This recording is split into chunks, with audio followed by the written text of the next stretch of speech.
Hello, everyone. Welcome to the Generation Y Conservative Podcast. I'm glad you could join me tonight. Hey, listen, I don't have a mug club or a Tumblr club. You're watching this for free right now. It's good times. Yep. I'm not even taking advantage of the capitalist society. I know, right? Who knew? All right, so let's get into what we're going to be talking about. NASA has some news that goes against the global warming crowd, and environmentalists are mostly to blame for the extreme wildfires out west, according to them. So, blah, blah, blah, blah, blah, blah. That was a little stumble. Also, a gay coffee shop owner kicks out a group of Christians from his business because he's offended by their presence alone. Is he right or wrong? I'll leave that up to you guys. We got a conversation to go there. California says it's no longer a felony to knowingly expose sexual partners to HIV and also knowingly donate HIV positive blood. That also fell under the new ruling out there. We'll talk about that a little bit. Big one on the page this week. The Boy Scouts are now allowing girls to join into the ranks. So this is all in the name of equality. I think we have some better suggestions on how to tackle their goals on this. Also, a coach is banned from using school grounds because he called two black teen boys thugs. What could they have possibly done to deserve such a racial term? How about drop kicking a special needs student? Yeah, so thugs. Yeah, pretty much. Yeah. Eminem raps about President Trump in what can only be described as the best rap that deaf people have heard in the last decade. Also, Hollywood bigwig Harvey Weinstein is going down faster than his buddy Bill Clinton's cigar in the Oval Office as actresses are coming out in droves accusing him of rape, masturbating in front of them, paying them to watch him shower, and blackmailing them for sexual favors in return for not blacklisting them in Tinseltown. We talk about these stories and more. This is the Generation Y Conservative Podcast.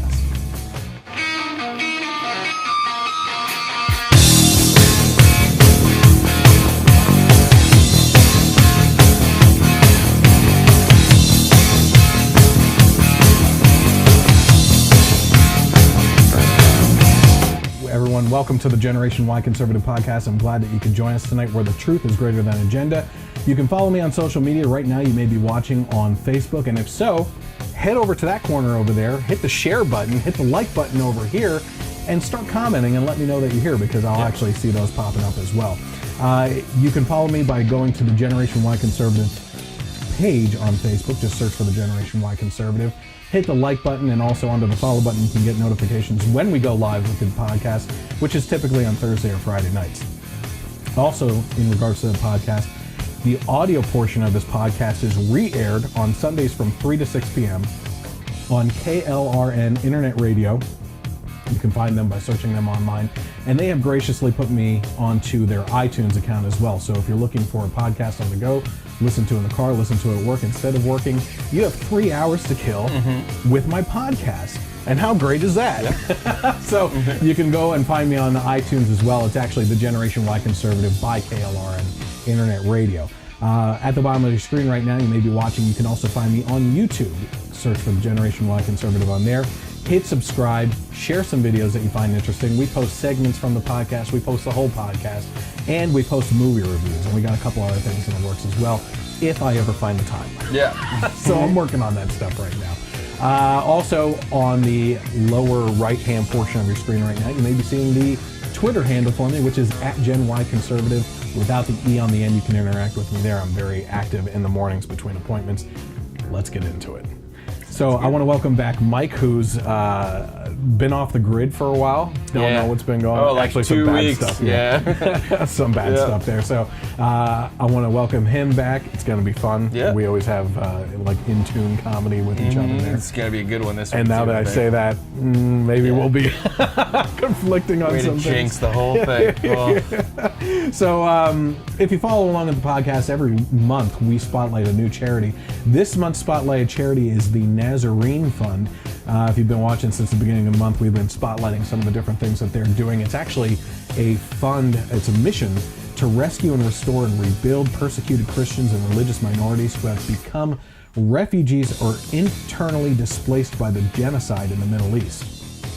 Now, we went over what some of the goals are of the Nazarene Fund over the last 2 weeks, or last week. When did I start it? I don't know. It's the Nazarene Fund. You can check it out. But just so you know, the symbol that will show up on the YouTube video is one that ISIS uses for the Nazarene symbol to symbolize death, okay, for Christians. But Christians have turned it around to symbolize life. So you can actually donate directly to the fund or buy merchandise. They have actually some pretty cool shirts on the website to benefit this charity. All you have to do is go over to www.thenazarenefund.org to learn more about how you can help out with these families. And I believe they're launching like a phase 2 within the next couple weeks.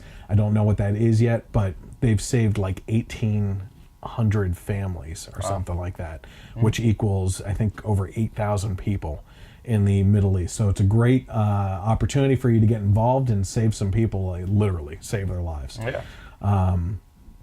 So, anything you want to get into? Any topics? Did you look over?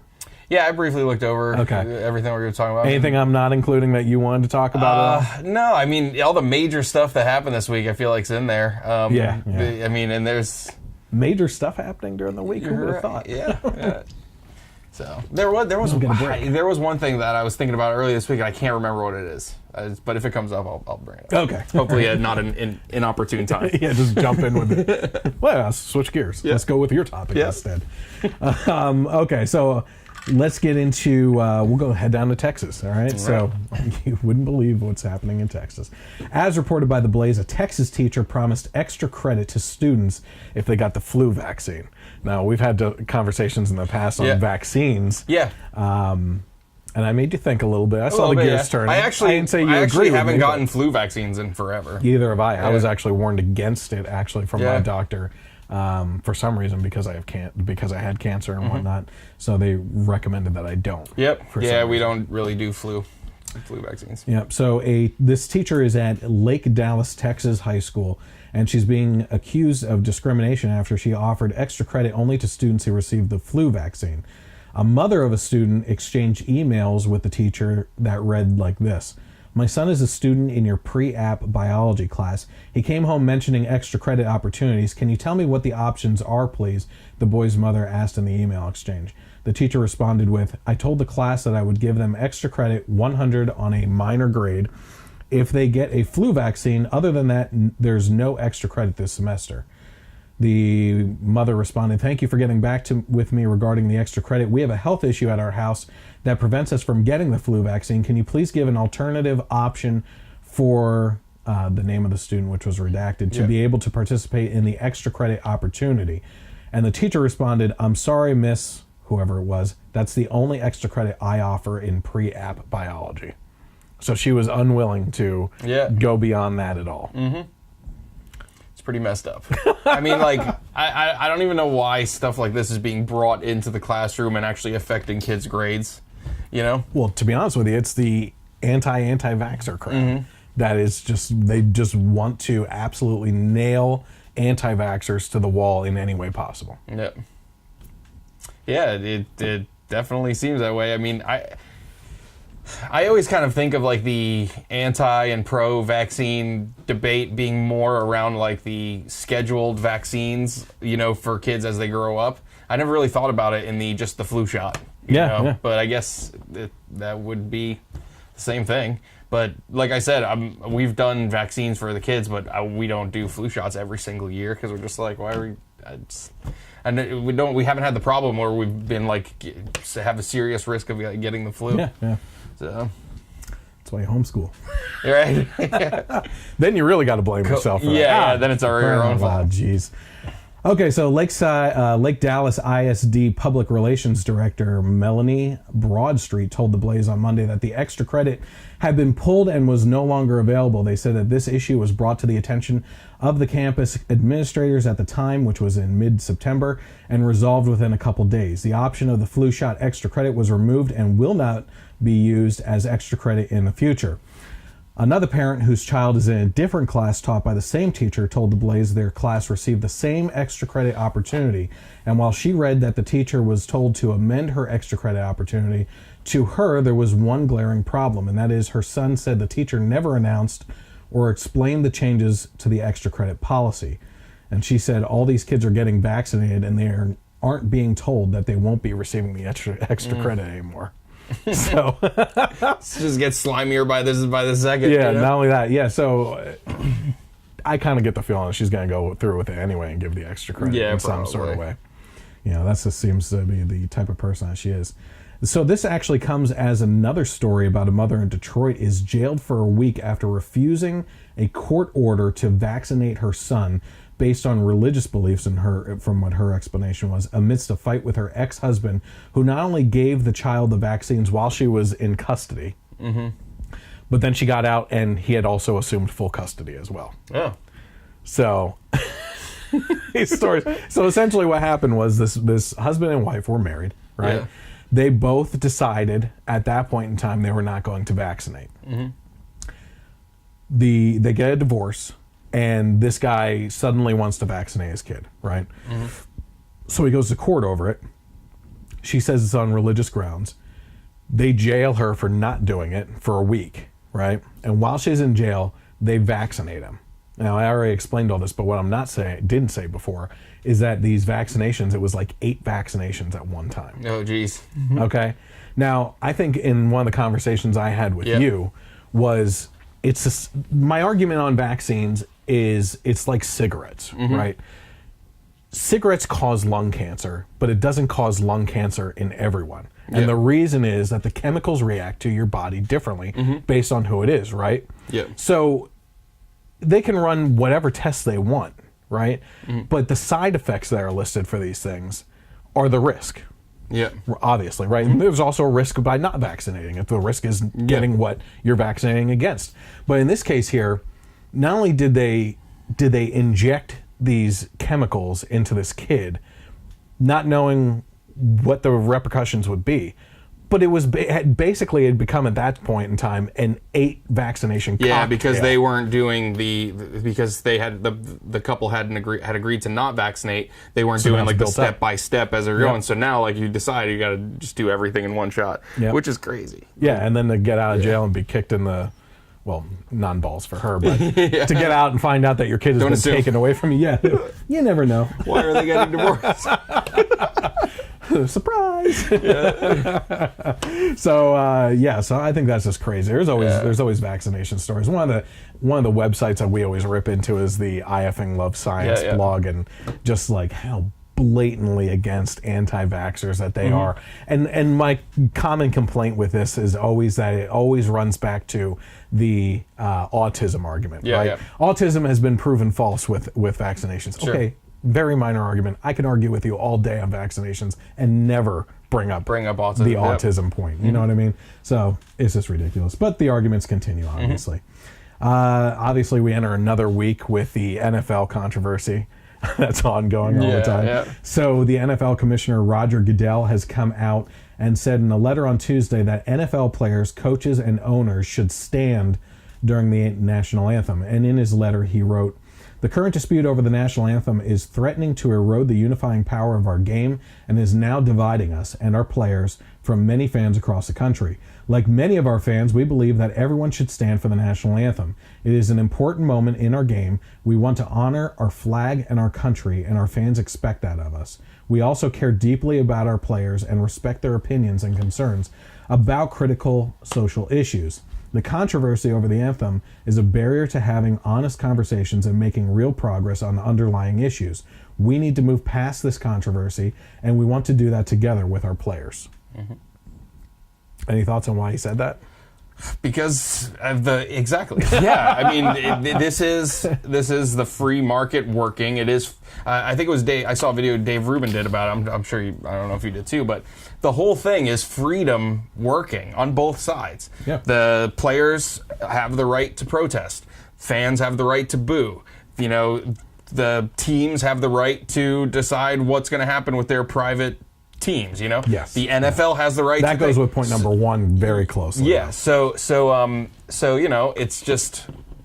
And then also, I kind of feel like Trump is just like, this is what he wanted to happen, and it's happening. Hot poker. Bam. Like, keep on stoking the fire. We talked briefly about my brother, but my brother calls him Teflon Don. Nothing sticks to him. Like, he just, you know, he's like, what he says is like, this guy's playing chess while everyone else is playing checkers. You know? Like this is what he wanted to happen. I wish I felt that he was smart enough to play chess. You're right, yeah. But I'm going to make a great move. It's going to be fantastic. Yeah. It's going to be great. It's going to go there. Yeah, I'm going to tell you what it is. But you know, so everybody has their opinion on the protests, you know, and I just don't think that that's an effective protest. Like, I don't think it's doing anything for their cause. The message is muddy. Yeah. I mean, they think the players are disrespecting the anthem and the flag, and have a short attention span and don't want to look into what the actual issue is on why Colin Kaepernick was kneeling. And we went over this in the podcast 2 ago with Austin as our guest and everything. And you know, he felt very strongly, because he's a veteran, that you were disrespecting the military. And you know, that's the way you're not going to get past that wall for people. Yeah. I mean, they're not reading your message. They're not going online and Googling why you're kneeling. And not only that, that's a Colin Kaepernick issue. The NFL was kneeling in response to Trump saying that they shouldn't. Oh, yeah. They were Everything protesting happened him. this year was all about Trump. It wasn't about the you know, social injustices or whatever. But I mean, whatever. I mean, seriously. I mean, we can get into like the numbers of like who is more likely to be killed by police officers and things like that. I mean, when you break things down like statistically and make it relative to the population, you know, okay, well, I mean, I don't know if we want to get into this whole can of worms, but well, one of the points that I wanted to bring up is that 2 weeks ago when we talked about this, I went on this very long spiel. I think my analysis of the whole situation in regards to all the different points that feed into this, one of the things I specifically forgot was the freedom of speech in the work environment, right? Yeah. If, you know, I'm an independent contractor now, and I still would get in trouble for doing this type of thing, but let's go back to my first real job, which was a marketing firm, right? If I was on a business call, right, and I'm doing a go-to meeting and doing a presentation on the programs I was selling at the time, and I said, guys, I want to stop for a second here and you know, shelve this conversation for a minute. I want to talk to you about the conservative agenda in America. You know, I just went on a spiel, right? And, you know, my bosses wouldn't be having that. No. So the freedom of speech is only a right that you can take so far, right? You are in an environment where that freedom of speech doesn't necessarily exist on the field. Right? Yeah, because here you're looking at it like, okay, the freedom of speech is basically saying that you will not be arrested for doing that. Yeah. But your job is saying, hey, we have the right to fire you. Kick you out, yeah. You know, it's like, and it's just, they always keep pushing, this is not about the military, this is not about the flag, but and they feel like we don't get that. But they don't get that it doesn't matter if that's what your intention is. It's still disrespectful to the military and to the flag and to the country. And you're basically taking one thing that's bad, that you think is bad, and then basically crapping on everything that's good about this country. Because like, there was someone else that I saw, I forget who it was, but she also said that it's not like slavery started in America. You know, it's not like every African American was like a king in Africa, and then they were actually sold by Africans. Exactly. They were slaves there. Like, that was just something of the time. It was wrong, of course, but where the minorities, where they are now, is mostly thanks to what happened because of the United States. You know what I mean? I'm not going to go down that road. Why? Because I've had a similar type of conversation in the past, and it's almost like saying, well, listen, you got to break a couple eggs to make an omelet. That's basically what you're saying there, right? No, that's not what I mean. In the back end of that conversation is really disrespectful, but at the same time, you're also right. You wouldn't be here in this context of right now if it weren't for the struggles of the people that came before I you. am by we no climb means on the backs of our ancestors, no matter where you are. And I'm by no means saying that any, like, even racism or anything that's going on now is okay. It's not okay just because you're way better off now than you were like 40, 50, 100 years ago. That's not what I'm saying at all. But just making that omelet.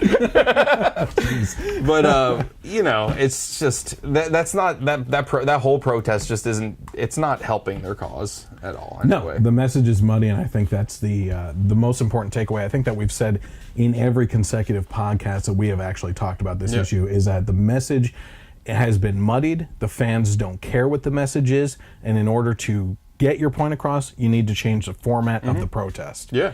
And I don't care how much some of my personal friends tell me that you keep on forcing on that politics has always been a part of sports, back to Jesse Owens and Muhammad Ali and stuff like that. People still don't want that in their entertainment. Yeah. Just because it's happened along in the past doesn't mean that it can or should continue to progress in the future.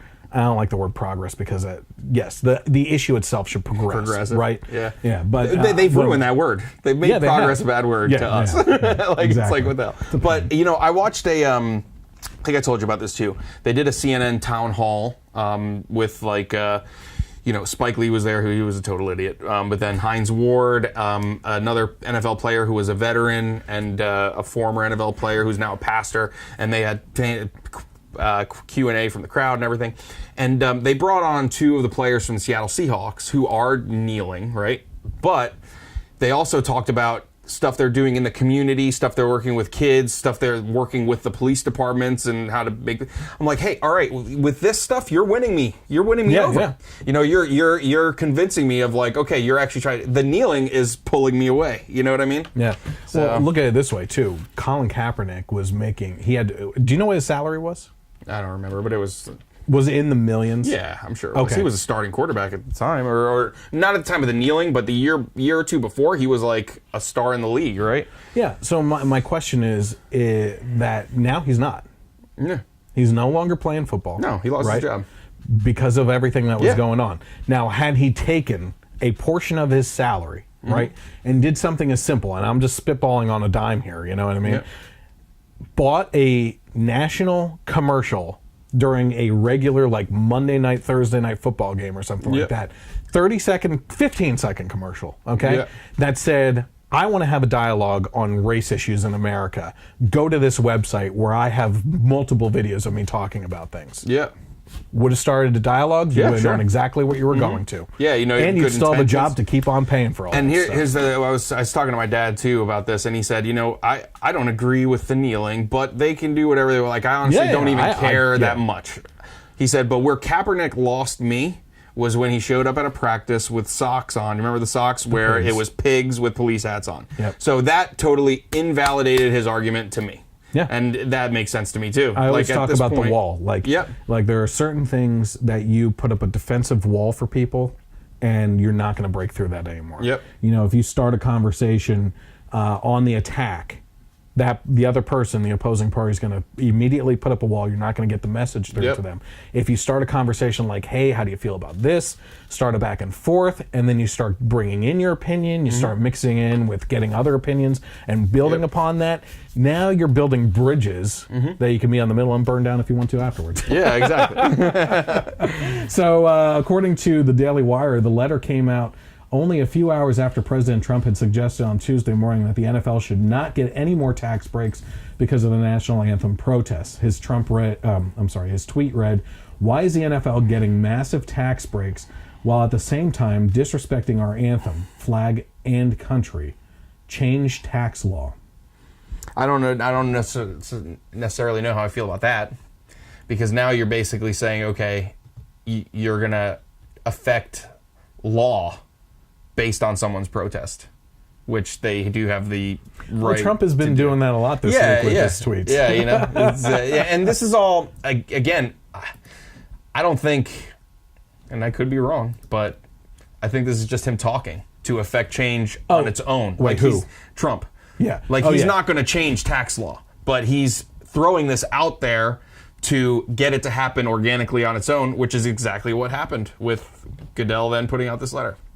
You know what I mean? Yeah. He does have the freedom of speech too. The problem is, we'll get to it later with the whole Ben Sasse thing. That's just ridiculous. So, okay, according to the Daily Mail, NASA has revealed that El Nino is to blame for the record-breaking jump in carbon dioxide levels. Mm-hmm. Isn't that interesting? Were you here for the podcast? Not on the El Nino, like, entirely. Yeah. Okay, so I just brought this up. I was talking about how in our industry, I was taught going into it this year that if an El Nino follows a La Nina or the opposite way around or something like that, crazy weather patterns happen, right? And we've been seeing these massive hurricanes, right? And all this stuff happening this year over the oceans with these superstorms and everything. And people are freaking out. And of course, the extreme left and environmentalists jump to ocean temperatures rising because of global warming and everything else. And they jump to that conclusion immediately, right? Yeah. And I've been saying for weeks now, could it have anything to do with El Nino and the La Nina situation that's causing all the hail that, feeds into our industry too? That we anticipated going into a hail season, right? Yeah. And looks like I have more science on my side than Bill Nye the wannabe science guy these days. Yeah. This was NASA, you said? NASA. Yeah. But what does NASA know? Yeah, what do they know? Freaking, they're not scientists. Yeah, right? I know. They don't have engineering degrees. What do they know? Their own stupid TV show with horrible rappers. Yeah. Oh my gosh. Oh man, I actually just saw a old video of George Carlin stand up, and it was George Carlin destroys global warming. At this time, it was called global warming, not climate change, but global warming in 90 seconds or something like that. And he was talking about how the Earth has gone through ice ages and things, and meteors, and this and that, and this and that. And us little humans are so conceited to think that we are the ones that's going to destroy the planet. It's been here for 4.5 billion years, floating through space. And we're the ones that are powerful enough to bring it all crashing down. Plastic bags. Did you see the video of the segment that we did on the Weather Channel founder? Oh yeah, that was with the music. Yeah, that was so funny. Yeah, that was so great. I showed a couple people and they were like, "Wow, he just kind of went all out there." That was so awesome. Yeah. We're not going to come to a conclusion now. Yeah, of course we're not. We're on CNN. You're not going to let us talk about the issues. Okay, so let's see here. In regards to this data, the 2015-2016 El Nino that led to the biggest one-year jump in carbon dioxide concentrations in 2,000 years. El Nino is the natural warming of parts in the Central Pacific that affects weather around the world. They also said that El Nino-related heat and drought in tropical regions of South America, Africa, and Indonesia were responsible. There's actual heat maps that you can actually look at on how they affected everything. Also, El Nino made it more difficult for plants to suck up man-made carbon emissions and sparked fires that released more carbon into the atmosphere. So by analyzing data from NASA's Orbiting Carbon Observatory 2, or the OCO2 satellite, the researchers concluded that impacts of El Nino-related heat and drought occurring in tropical regions of South America, Africa, and Indonesia were responsible for the record spike in global carbon dioxide. They said these three tropical regions released 2.5 gigatons, which is a billion tons, more carbon. 2.5 gigatons, a billion tons, whatever that means. Because wouldn't it be just gigatons then? Yeah. More carbon into the atmosphere than they did in 2011. 3 kilometers? Is that inches or is that like light years? What's going on? Jerks. Get on the American standard for crying out loud. Come on, world. Yeah, what is up with you guys? Everybody wants to be different. Well, we got to be the rebel. Yeah. So in 2015 and 2016, the satellite recorded atmospheric carbon dioxide increases that were 50% larger than the average increases seen in recent years preceding these observations. Measurements that were also consistent with those made by the NOAA. These record increases took place even though emissions from human activities in 2015 and 2016 are estimated to have remained roughly the same as they were prior to El Nino. The El Nino. The El Nino. It was a great El Nino. Yeah. Not a rapist. Yeah. It was one of the good ones. It was a great time. So human contribution remained the same. That's kind of the big takeaway from this statement right there. Yeah. So levels shot up even though we didn't do anything different. Yep. So while we're on the topic of weather though, according to H. Sterling Burnett in the New York Times, He said, while wildfires per se, since... Wildfires. Wildfires. Should I read the whole statement like that? No. Well, let's jump out to what's going on in California right now. Yeah, it's pretty bad. Like, Northern California is getting... Yeah, it's unreal. Lit up. Yep. Basically. It's legal now. I think it's... Colorado's jealous. Yeah, right? I think it's up to 26 people have died from these wildfires in California. But they're burning uncontrollably at extreme temperatures. Okay? And this is explaining why. Did you read through this part? I saw some pictures, though. I saw pictures of... it was like the Disney World or some amusement park, and like the sky was like orange. It looked like it was a Mad Max movie. Yeah, like it was scary. We're this close. Yeah, we're this close to Mad Max at this point. Earthquakes, hurricanes, wildfires, illegal immigration, whatever. I mean, we're going to turn into Mad Max. You know what I mean? So according to this guy at the New York Times, he said while wildfires per se are entirely natural, the size, intensity, and harm caused annually by the past decade's forest fires are almost entirely of human origin. Federal mismanagement of our national forests are to blame. According to the U.S. Forest Service, more than 190 million acres of public land are at risk of catastrophic fires, which includes 60% of our national forests. The main culprit is misguided federal policies, which have virtually removed all the land that belongs to the people of the United States from being harvested by the people to whom it supposedly belongs. Timber harvests have dramatically and dangerously plunged 75% from 12 billion board feet a year to less than 4 billion board feet a year. So this kind of goes a little bit more into depth on what exactly we're talking about here. Huge ponderosa pines thrive in stands of 20 to 55 trees per acre, but when they are jammed together in densities of 300 to 900 trees per acre, they burn like Roman candles when kindled and can produce temperatures over 2,000 degrees, hot enough to melt aluminum, silver, and gold. Fires in general are becoming increasingly intense. In 1998, 81,000 fires burned a total of 1.3 million acres, but by 2007, 86,000 fires burned 9.3 million acres to a charred crisp. So one of the things that they're talking about in here is the clearing of brush under trees and everything. Yeah. And I think Forest Service people used to go out and clear brush and even I think they used to set fire to them to get rid of it because a more massive fire could happen from the brush just piling up and becoming kindling for the rest of the trees in that environment, right? Yep. But then the environmentalists stepped in about like 2 decades ago or something like that and put the kibosh on that basically and stopped them from doing that because it was interfering with nature's natural course, right? So now we have this piling up of brush under these trees that are, I mean, look at what it says. The temperature of the fires from these densely populated trees and the kindling underneath is over 2,000 degrees. It's like... It's almost as hot as me when I'm up on a roof every summer. Yeah. I mean, it's pretty hot. Yep, super hot. But, so look at California, environmentalists, liberals, you know what I mean? Don't say it. Don't say it. Are suffering from their own policies. Yeah. Don't say they're getting what they deserve. No, I wouldn't. No, I'm not making my omelet tonight. Yeah, right. But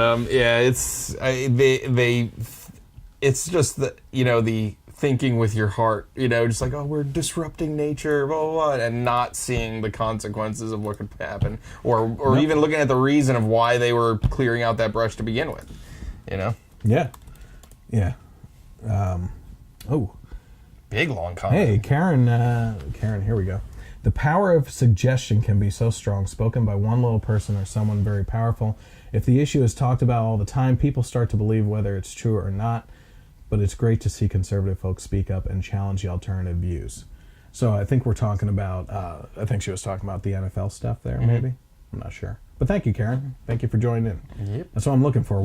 I can actually see a lot of people joining in here. Kevin, Aaliyah, Billy, Colin, Charlene, Brant. they're all kind of joining. So get in the conversation, get involved with each other, and conversate back and forth. Get into fights. I like fights. Fight each other. Argue. Stuff. Yeah.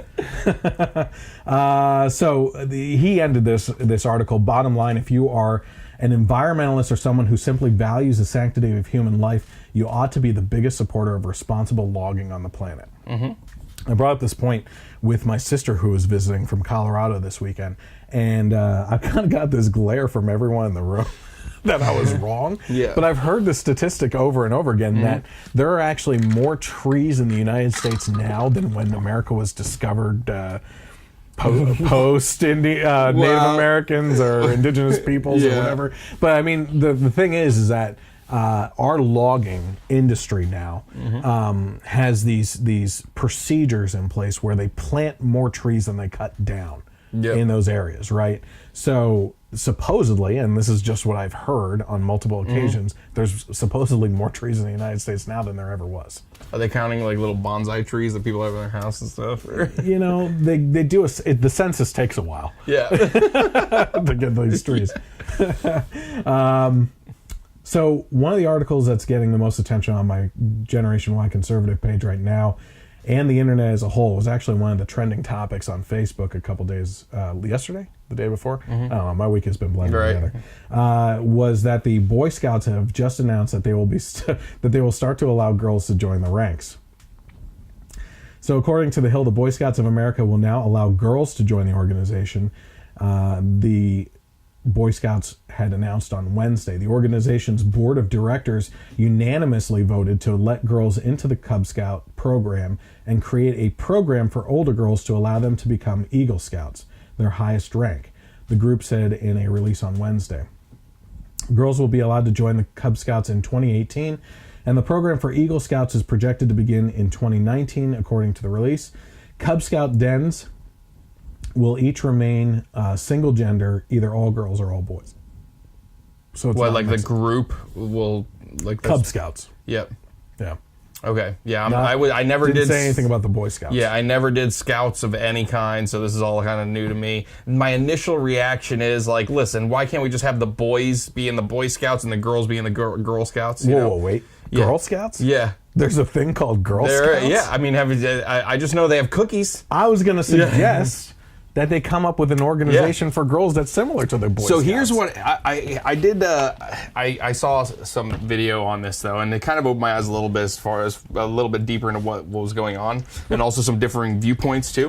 So apparently, like looking at the numbers of like the amount of kids joining the Boy Scouts or Girl Scouts, it's been going down over the years because families are more busy, you know, things like it's just politics feed into it too. Yeah, all this stuff. So apparently the Boy Scouts, like one of the big things, I'm sure a lot of it was, okay, to be more progressive, but also their numbers are going down. They're like, hey, what's a quick way to boost numbers and make more money? Let girls in too, because it'll be, and then we'll look good.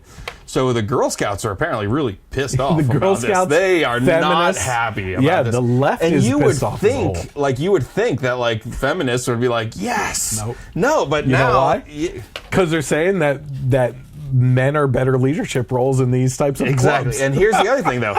I've seen some reports from parents, mothers especially, because mothers are more involved with their girls in Girl Scouts, that they're like, the Girl Scouts kind of suck.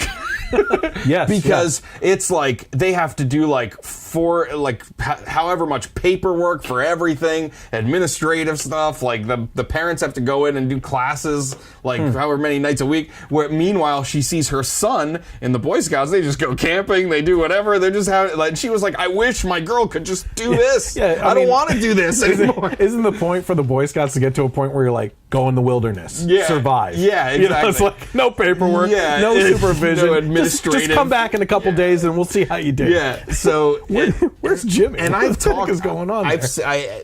Jackson was in school with a kid whose sister did Girl Scouts, and I talked to his mom about the whole cookie thing. I mean, she was like ready to tear her hair out.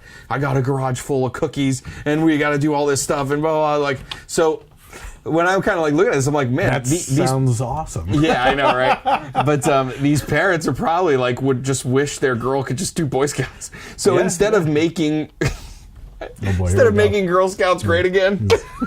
Making another omelet here. This is a vegetarian one for you. Instead of making Girl Scouts great again, they just want to just go into Boy Scouts. Yeah. So, yeah, and it is a weird kind of catch-22 of seeing the left react to this, because you would think, like, oh, it's not the Boy Scouts are being more progressive, but no, they're like, yeah, they're having the opposite reaction. And so now I don't know how to feel about it, because my initial reaction is, let the boys be in the Boy Scouts, let the girls be. But now that it's pissing off the left, I'm like, all right, ladies, come on over. Well, this will be awesome. And let's face it, the real problem here is the fact that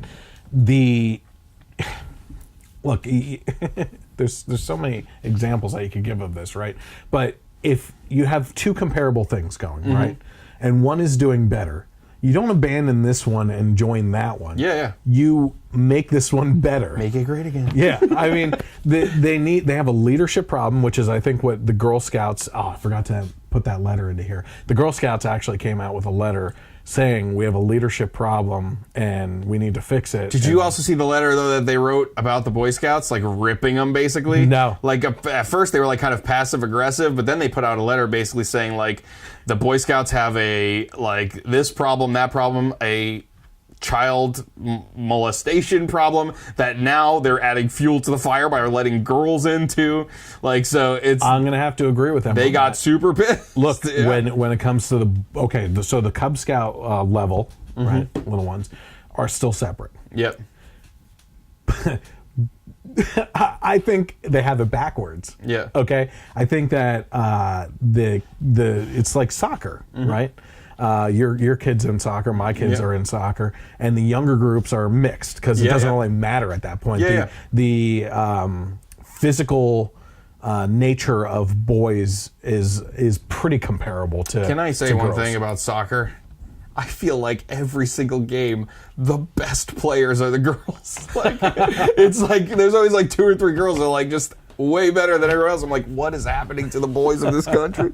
Oh my I God! can tell you that. Yeah, all right. But rhetorical so question. in regards to this, that's a mixing because the physicality is the same essentially at that point. They're not like building upon muscle and whatever it is and everything. It's really the older groups in the Boy Scout level, which I haven't even mentioned here on splitting up, that should be split up because you send mixed groups of teenagers out into the woods. Oh, yeah. I mean, I'm not saying what would happen, but I know it's on the mind. Yeah, right. You know what I mean? Like, and then you're also talking about the leaders themselves. Like, I'm sorry, the humans are fallible. Not that that makes it right or anything like that. But if there's already problems in the organizations with that kind of thing, you throw in the opposite gender in there and everything too. That's a recipe for disaster. Yeah. You know. So this actually, let's see here.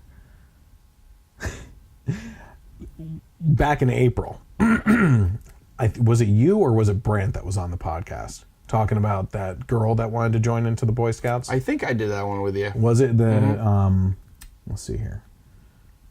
Sydney Ireland was her name. She was a teen girl. And she demanded that she was to be allowed into the Boy Scouts. I don't remember. Yeah. But I thought I vaguely remember us talking about that. But yeah, so... look how fast the things are changing and happening. Slippery slope mentality and everything like that. I mean, that story was big back in April. It's October. It used to be like, back in the 1950s. These two groups are separate, but now we're trying to mix them. It's like decades later and these changes happen, but now it's like, we just started talking about it in the beginning of the year. Screw it. Let's just throw everybody together, All you need to do is start a little social media outrage and you'll get change start done some like sort that. Of campaign, it says that the organization announced in January that it would allow transgender boys to join. The Boy Scouts had faced scrutiny for initially requiring children to provide a birth certificate showing their sex to be enrolled. So again, it comes down to the scrutiny that they're coming under, the money that they're losing from lack of participation, which goes back into like the transgender issue. That turned out to be a political issue. It didn't turn out to be... Yes, it's a personal issue for those individuals that are going through that transition or have transitioned and everything, but that's in a bubble of political. Yeah. So it's these types of political issues that have changed the landscape of the Boy Scouts over the past decade, I'd say. So I got a question for you. Yep. Are you ready to make some more omelets? Let's do it. What do you think will be some new badges? Oh man, I got a couple for you. How about clotting arrow wounds with a tampon? Oh geez. Successfully doing that. How about perfectly grilling both sides of a grilled cheese sandwich? Yep. Symmetry is important. Best French braids. The ironing badge for successfully going through a business shirt without getting one of the burn marks on it. I'm going to hell. Yeah. We're just starting to get pushed to the point where we just don't give an F anymore. Yeah. Hey, hashtag what's the new badge? Yeah. So you could write those down in the comment section. What do you think the new badges should be? All right, so moving on here. According to this is good. Okay. I don't know if I could come up with any jokes for this one because of how stupid this is. But according to The Blaze, a white coach was punished after calling black male teens thugs over an alleged assault on a special needs student. This is actually in Pennsylvania. I think it's out towards Pittsburgh area. Okay. A Pennsylvania youth wrestling coach called two black male teens thugs on Facebook after watching a video of them allegedly assaulting a teenager with special learning needs. A video shows the victim being kicked in the back and knocked to the ground. So the video I'm about to show you is actually a news story of that, and it kind of goes through. It shows you the coach and everything else. So let's take a look at that. A volunteer wrestling coach in the Ringgold School District was banned from using school facilities after he posted a comment on Facebook. He is being accused of being a racist, but he says it's been blown out of proportion. Brenda Waters has this story now, new at 6. The woman who claimed to be the aunt of one of the men that I was speaking of said that I had found a creative way to call her nephew the N-word. Doug Conroy is the wrestling coach for the Little Rams wrestling program. His kids in grades kindergarten through 6th grade practice here at Ringgold High School. Well, they did. That is until he got this letter from the superintendent of the district, which reads in part, "Your organization shall not be permitted to use any of the Ringgold School District facilities for any reason beginning immediately." Conroy says the letter is a result of a comment he made on Facebook after watching a video posting where two 18-year-old students allegedly assaulted a 16-year-old student with special learning needs. The video shows the student being kicked in the back. I said that the two men that assaulted the other man were thugs, and that they deserved whatever punishment was coming their way. So for now, the more than 60 kids in Conroy's program have nowhere to practice, at least with Conroy. But Conroy says he will not take this lying down. He says he's already gotten support from the community through a letter writing campaign to the superintendent and also phone calls to the district. A call to the superintendent from me was not returned. Brenda Waters, KDKA TV News. I love how they pretty much helped his case by just looping that video over and over and over and over again. Because, I mean, I would have called a white kid that did that a thug. Yeah. You know? Any age, race, sex, gender, doesn't matter to me. That even if he's not special needs, just that he's got his back turned and you just jump and kick him in the back, it's how much more of a coward can you be? There's a lot of words I could use for these two kids. Yeah. And I'm not sure exactly why two kids are being punished in what way. I'm guessing it's the camera holder. Maybe, is the other one. Yeah. Which I'm not for. I don't think that should be an equal sentence. Like, if you're holding the camera, you should still get in trouble, but not as much as a person doing the action. You know what I mean? I think that there is different degrees to which this kind of stuff happens, but certainly that kid knew what was about to happen. Oh, yeah. He was filming the kid. I mean, the other guy jumped into frame, so he knew it was going to happen. Yeah. So let's talk about two things here. Number one, 60 kids are now without a program and a coach because this coach rightly referred to these two kids as thugs. Yep. And the school canceled out that program, right? So that's a big one. Now, 60 kids are being punished for the actions of 2 individuals that had nothing to do with the team. I hope they didn't have anything to do with the team. Yeah, but not even in the school's eyes. They're not being punished because of the 2 kids. They're being punished because of the coach. The coach, right. Which is ridiculous. Completely backwards mentality on this whole thing. But then also, in the beginning of the video, before you even saw what actually happened, he was saying that one of the reasons why this all came to light on his comments was that the aunt of one of these kids said that he had found a new way to use the N-word against her. A creative way to use the N-word against her nephew. You know, where's the problem here? Is the problem the fact that she is assuming racism on his behalf?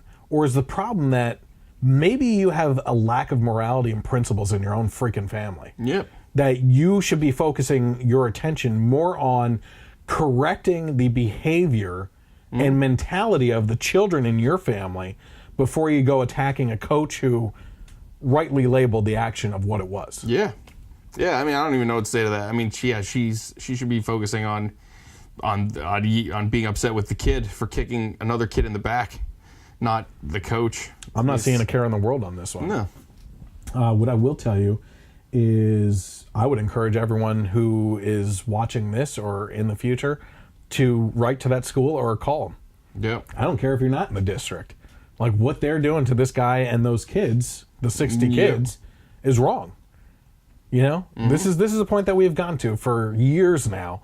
The left has used boycotts and campaigns against people. Look at Bill O'Reilly. There was no concrete evidence that he had ever sexually abused anyone, but they went on an advertising boycott campaign against him through Media Matters and the Bonner Group and everything to get him kicked off the air. I think it's a kind of about time we'd start doing the same thing. Yeah. To opposition of wrongdoing. Yeah. I mean, it's ridiculous what they're doing to that whole group, you know? Yep. Just because of what those 2 kids did. It's nuts. Oh boy. Okay, so let's see here. The Ringgold High School football players Desmere Elise Majors and Tyrese Lamont Youngblood, both 18 and seniors, were charged last month with simple assault against a younger player on the team. This is according to the Observer reporter. Doug Conroy, the wrestling coach who made the thugs comment, received a letter from the school district superintendent about the students and inappropriate and racist remarks. So the district banned Conroy's wrestlers, the Little Rams, consisting of the kindergartners through 6th graders. So it's a whole span of grade levels. We talked about the ant.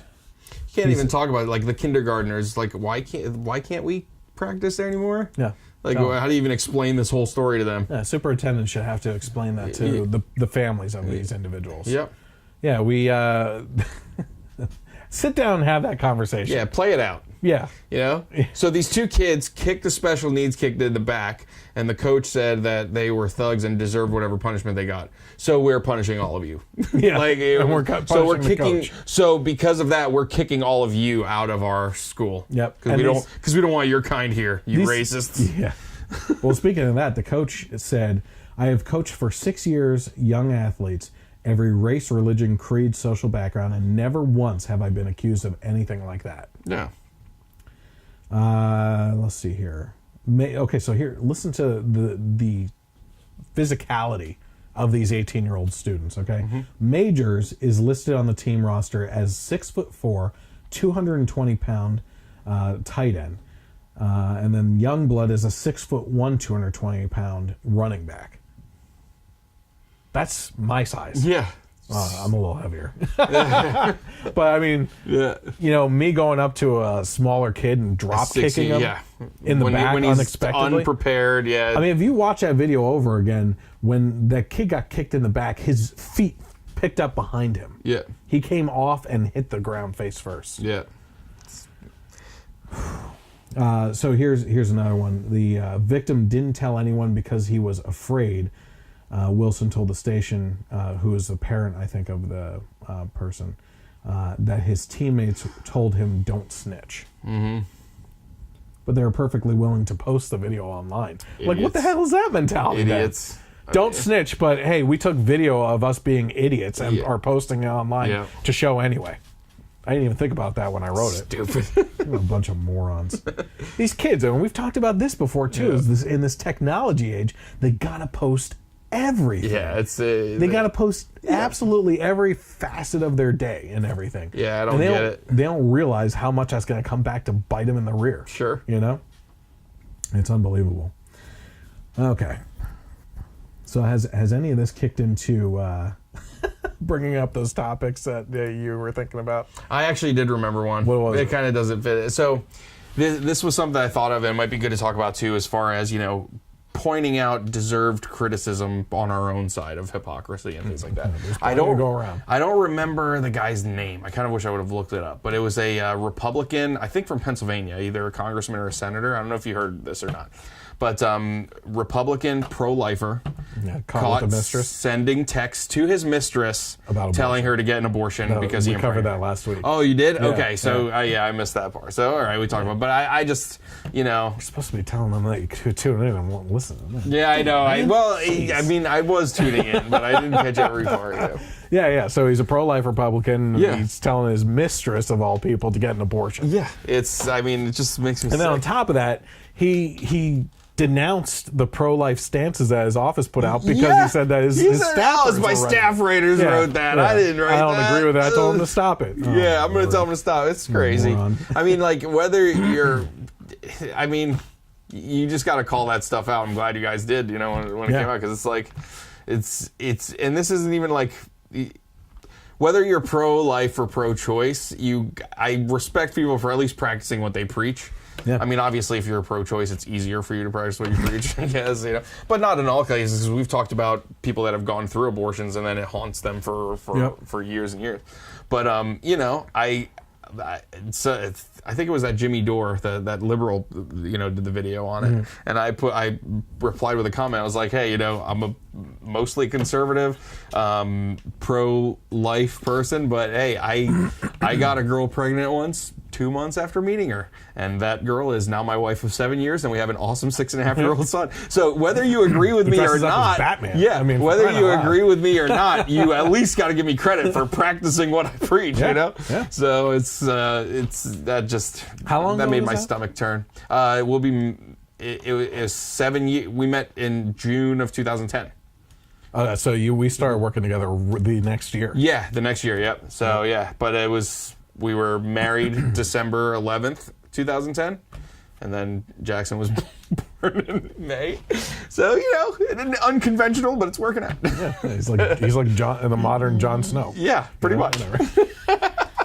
Who dresses as Batman. Yeah. I mean, you can't get more awesome than the combination. Yeah. Yep. You know what I mean? Okay, so before we go on, I have to let everyone know, if you're tuning into Facebook Live, I do not have time to edit out curse words. And did we curse? No. Oh, okay. No, not us. It's about to get real. Oh, okay. There's a couple things that are coming up on videos that I'm going to be playing and some audio stuff that I will edit in the YouTube version, and also the audio version that goes to KLRN, because I can't have those type of explicit things on the radio network. But you lucky Facebook viewers are getting the uncut version. You get it raw. Yeah, that's right. Oh, man. I'll take that back. 3, 2, 1. Yeah. So you guys get it unedited. Yeah. Okay, so a gay coffee shop owner is caught on video kicking Christians out of a cafe and going on a vulgar rant. So according to the Blaze, a Seattle, Washington coffee shop owner kicked a group of Christians out of his shop last week because the presence was offensive to him. The group had been handing out booklets to Seattle citizens which addressed sin, the Bible, and abortion. According to the Liberator, the group decided to take a break and stop for coffee at a nearby coffee shop, which was Bedlam Coffee. The site reported that one of the baristas told the owner what the Christian group had been doing outside on the streets of Seattle, and he didn't take it well. So notice, before I even go on here, that we're talking about them passing out material outside the coffee shop and not doing it or talking about it inside the coffee shop, because they didn't. Okay. The owner in this video approaches the Christian group and tells them they have to leave. He said, "I'm gay, you have to leave. This is offensive to me. I own the place. I have the right to be offended. That's a whole other, we could break that that comment down for another hour. Repeatedly telling them to shut up, the owner said, "There's nothing you can say. This is you, and I don't want these people in my place." So let's take a look, because I actually caught him on video on what he was saying. Well, I'm gay. Okay. You have to leave. So are you denying us service? I am, yeah. So why aren't we allowed to stay? Because this is offensive to me. I own the place. Was I have a right to be offended. Yeah. So I have a right to say. Did anyone Right. buy anything in the store? I didn't. No. I don't know anything. So where does that come from? That came from outside the store. Right. Yeah. Okay, well, there's a lot of us in the city. I didn't leave anything in your store. So something you found on public property. I saw you that just, you that just we admitted right. So shut up. You just admitted to it being you. Right. Yeah. So shut up. What about it Shut offends you? up. Okay. There's nothing else you can say. So This is you. so we're not welcome I here. do not want these people in this place. So you're not willing This to tolerate is our presence? Extremely offensive. Can you Right. tolerate my presence? We are. Right. We're actually in Really? the coffee shop. Really? Well, hey, If I go get my boyfriend right now and fuck him in the ass right here, you're going to tolerate that? That would be your choice. Are you going to tolerate it? It's your place. Answer my question. No, you're going to sit right here and watch it. Well, no. I mean, we don't want to Well, watch then that. I don't have to fucking tolerate this. Well, that's true. I mean, you Then don't. leave, all of Happy you. to. Tell all your friends don't come here. Okay. Okay. Just know that Christ can save you from that lifestyle. Yeah, I like ass. I'm not going to be saved by anything. I Christ in the ass, okay? He's hot. You wouldn't be bearings. Okay, great. It's not a joke. Good, I'm glad. You won't be. Okay, we'll pay for you guys. Is there Stay somebody away, here? dear. All right. Thank you. All righty then. Well, Seattle has proved Don't itself act so to fucking be shocked, tolerated. bitch. Get the fuck out. Shut up. It's mine. I will All right. Keep walking. Let's go. thought it was a tolerant, safe space. Yes. Seattle likes to talk about safe space a lot, but I guess Seattle's not tolerant at all. Stop. All right, the video goes on a little bit more as they're walking out and everything. I'm not cutting off anything. I'm not like editing that out. It's just them walking out and the owner of the coffee shop talking with his boyfriend or barista or something like that in the background. But the Christians got up and left. I don't know if there's a lawsuit pending. Yeah, right. I kind of doubt it. Yeah. But let's talk about. I think that there's multiple angles here. Yep. Okay. So before we go on here, let's discuss some of these points. Should the owner of the cafe be able to kick out these guests just because he doesn't like them? I try to think about things if it was reversed, right? Mm-hmm. So, I'm asking myself how it's different, and maybe you can shed some light on this, from, like bakeries that don't want to make a cake for a gay wedding or anything like that. So you're basically, because you disagree, you're refusing service based on your personal beliefs. So I don't know exactly. I definitely know I don't like his approach. His way of going about things. I thought he was a pretty respectable business owner. I think his whole argument was like, would you want to see me come out and have sex with my boyfriend? Listen, I wouldn't want it while I'm sitting there having coffee with like my kids. I wouldn't want a straight couple to come out and start having sex. And that was going to be one of my points too. Yeah, that absolutely. stupid argument, you know? It's, but what do you think? Like compared to the whole like bakeries and not wanting to make cakes for gay weddings and things like that, how do you think this relates? Do you think it's different at all or the same, or do they both have the right to deny service? Yeah, I do. They do. Yeah. I'm consistent. I have to be consistent, you know? I mean, like, obviously, I agree with you. His approach was a little wrong. I think he should have broken out a PowerPoint of some sort during that. But yeah, I mean, talking about having sex with his boyfriend in front of, like, would you tolerate that? No, I would get up and leave, and I believe that would go against the health code within the restaurant environment and also too. just laws in general, But, public decency, and But Yeah, no, I actually, if he wants him to leave, I would ask him, I would hope that he would respectfully tell them to leave the establishment because he doesn't like what they stand for. You know what I mean? I am consistent in my belief, but I also am of the mindset where, I have always said that it's a little bit deeper on the Christian-owned business end of it. As long as it's not and I've never seen this either. Okay, there was a one bakery situation where the Christian baker owner was sued by a lesbian couple that they had served for years. And then when they finally got married, the owner said, no, I can't do that because I don't want to participate in the sin of a gay marriage. They sued her and closed down her business. But she had been serving that couple on a regular basis for everything else. And I think that's the way it should be, okay? Is that you don't discriminate based on the people, right? Which is what he's doing here. But for consistency purposes, I think that you should be able to deny business to whoever you want, right? And the free market speaks to that then on... then you are giving your business to a competitor. You tell your friends that you don't like going there. You tell your friends what they said or did. And you don't get involved in the legal system. You just eat away at the business opportunities that they have. You know what I mean? And that's up to the patrons. And, the business owner, whether it's the Christian bakery or the gay coffee shop owner, they're also making the decision to turn away paying customers. And they have to deal with the consequences of that, whether it's just that one particular sale and all of the bad word of mouth and everything like that from there on out. It's even more than that. Look at the left's argument on how corrupt and evil businesses are because they're only out for the money. Well, here you have an opportunity where you could just make the money and just do what you're being asked to do. But instead you're actually turning down the money based on your principles of what you're living by, So, I think back to my other point about this is, listen, if you're a Christian baker and a lesbian couple comes in because one of them has a birthday coming up and they want a birthday cake made, I think you should make the cake. You know what I mean? But if they're asking you to participate in what you consider the sin of marriage or something like that, or I even go into a photographer, let's take the wedding situation out of it, right? Let's take the gay couple out of it, right? What if you're a photographer that does events, right? And a guy comes to you and says, I want you to photograph me and my mistress from like a photojournalist in the bushes type of way as her and I are making love, right?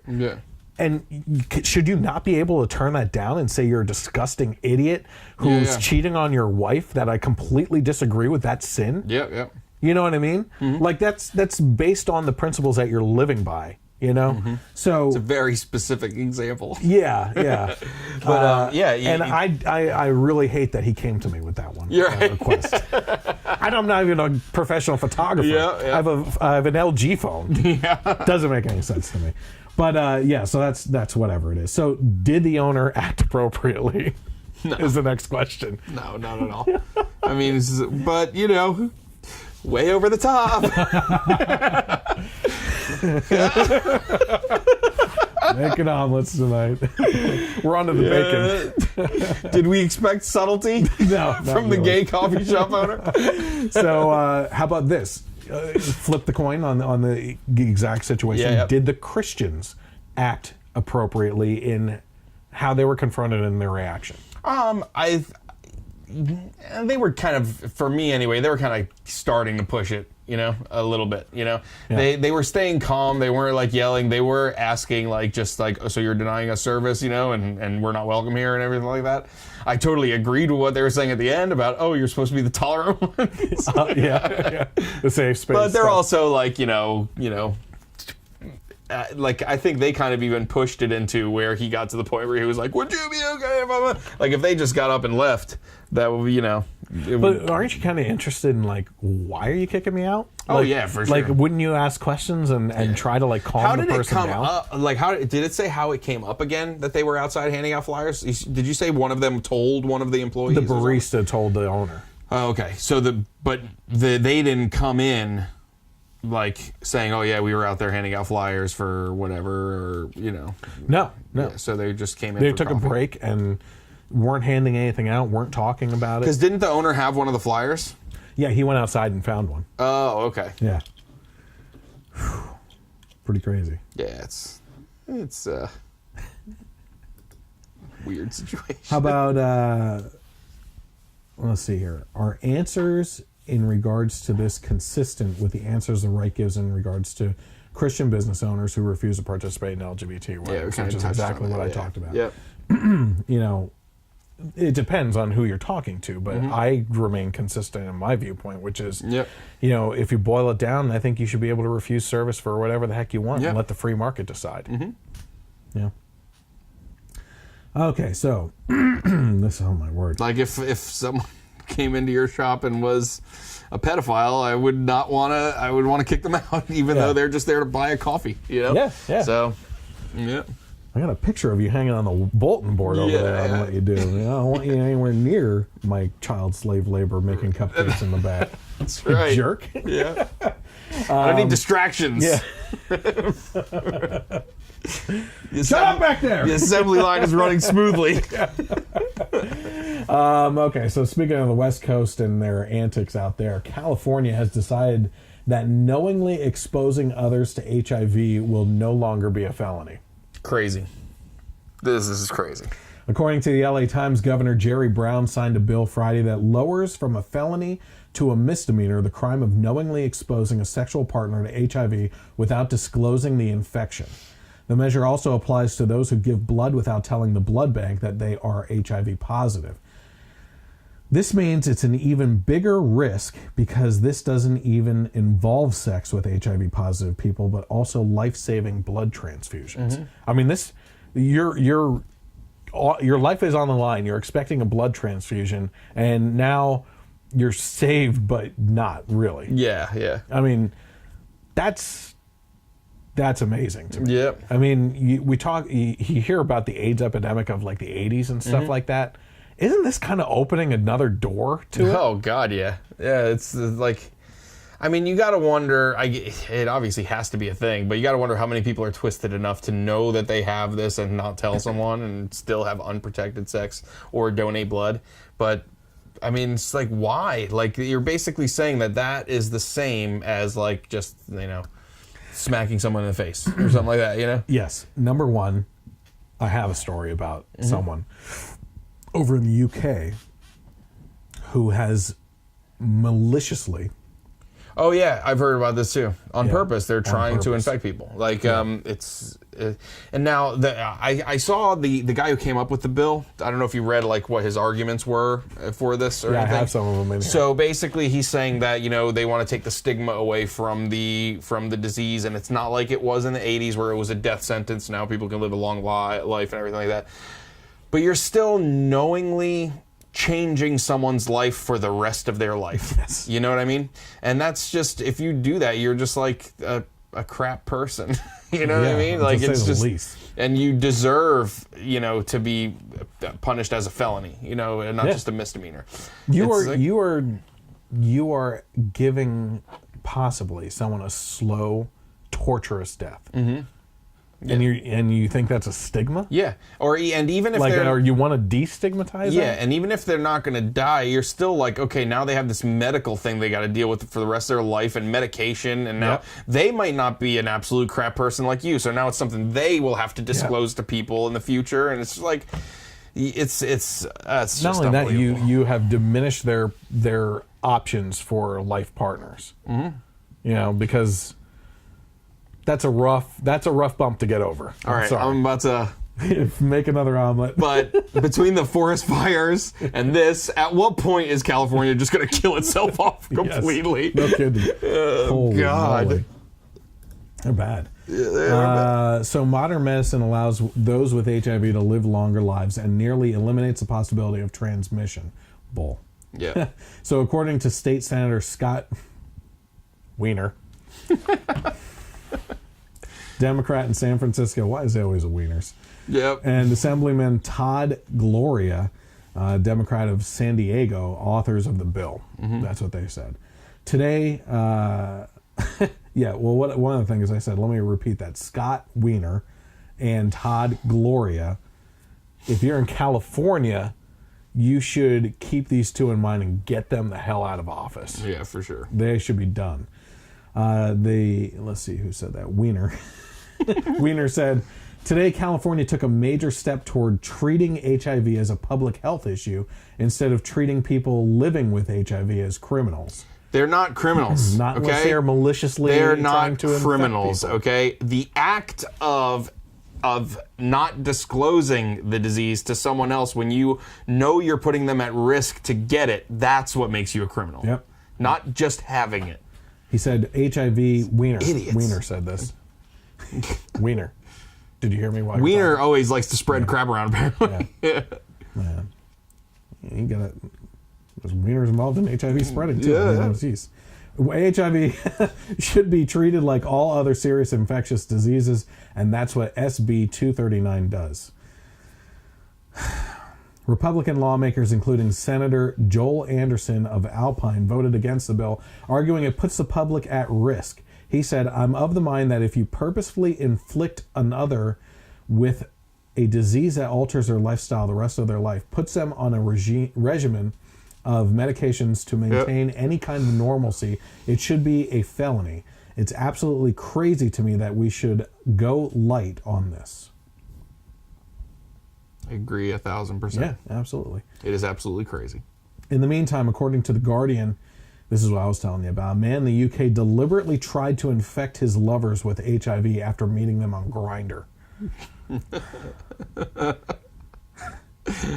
I'm not too familiar with Grindr. I know about Neither am I. Tinder. You don't know anything about Grindr? I think it's like a even sleazier version of like Tinder. From what like that. I think it's like the gay version of Tinder. Grindr. Lovely. Yeah, that's a thing. It's come up with fantastic marketing Yep. names. So Daryl Rowe, 26, is accused of insisting on unprotected sex with his partners, claiming to be free of the virus and of tampering with the condom when they insisted he use them. He later sent mocking text messages. Yeah, that's what I heard too. Even taunted them. Telling his partners he was HIV positive and that they could be at risk. One received a text saying, maybe you have the fever. I came inside you and I have HIV. LOL. Oops. Guy is misdemeanor. I mean, this is some sick stuff right here. Like this is, you remember, this was like in the 90s or something like that. The whole Rose thing. Do you remember hearing about that? Mm-mm. Maybe Rose? I'm crazy. Yeah, maybe I'm crazy. Like there was oh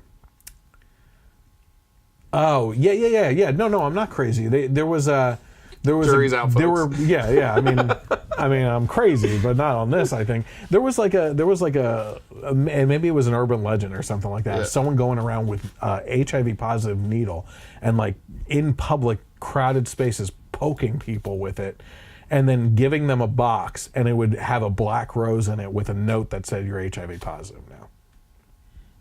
That I've never heard that, and that is disturbing. Yeah, I mean, I it's like horror movie stuff. Yeah, seriously. Rowe is charged misdemeanor. Rowe is charged with infecting 4 men with the virus and attempting to infect a further 6 between October 2015 and December 2016. In a phone call to another partner who had insisted he use a condom, Rowe allegedly said, I ripped the condom. You're so stupid you didn't even know. Another man had only had one sexual partner before Rowe and considered him to be his boyfriend.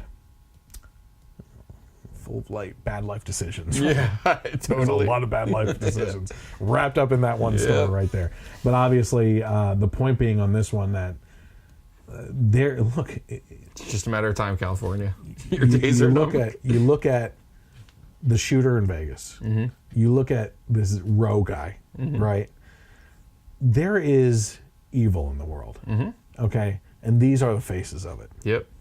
Like it boggles my mind that we have to have conversations with people that want to blame objects for circumstances that have killed people, right? When you don't look at the source of the problem. They never dig down to the source of the problem. And it's always like this topical solution to the symptoms of things. You know what I mean? Yep. It's really disgusting because if we keep on treating symptoms, like I always say if you put a bandage over a gunshot wound, you're not really taking care of crap. Yeah. You know what I mean? You're going to be gushing blood to keep on slapping more bandages on there and everything. I mean, a girl in the Boy Scouts would shove a tampon in there and earn her badge, but I mean, still, you're not taking care of the issue. You know, the underlying issue here and everything. And I think that's what our society has come to, is a lot of people talking about, well, let's treat this symptom and this symptom and this symptom, but not, okay, why do these symptoms keep on happening? Why do we have to keep on treating the symptoms that keep on popping up? What is causing this? Let's go back further. You know what I mean? And honestly, I don't even know what to say about that story and what the underlying. I mean, I personally have my own thoughts, but as a society, we need to reach a conclusion as to how do we fix this. Yeah, right? and we also have to be aware that there's a possibility that this is something that will never be fixed. Yeah. Like, there will always be crazy people. Yeah, we're moving backwards if you decriminalize that type of behavior. Yeah, no matter what political viewpoint they have, or race, or gender, or sexual orientation, there are always going to be just nut jobs out there that will decide to drive a van through a crowd of people, or decide to shoot a bunch of people, or go and stab a bunch of people, or go, you know, so we're going to make all this, the guns and knives and cars all illegal. Is that going to fix anything? No, they're going to come up with something else, you know?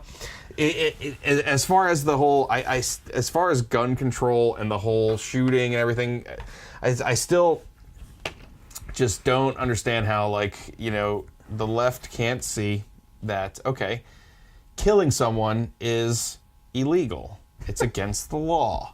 They don't care. They're doing it anyway. Yeah. So making a gun harder to get, or making guns illegal, why would they respect that law but not the actual law of murdering someone? You know what I mean? So it's like, what are we doing here? You know, they don't. Mark Dice actually put out a video that was taken off of YouTube because he posted a story that was maybe a week before the Vegas shooting of an African-American man that went into a white church and just started shooting people as revenge for, like, the Dylan Hood. Yeah, Dylan Hood. And he killed like 3 or 4 people and injured one other, but was stopped by a citizen with concealed carry. And how remember how big of a story that was? Yeah, no, it wasn't a story. It was a non-story. And then when he reported on it, YouTube took it down.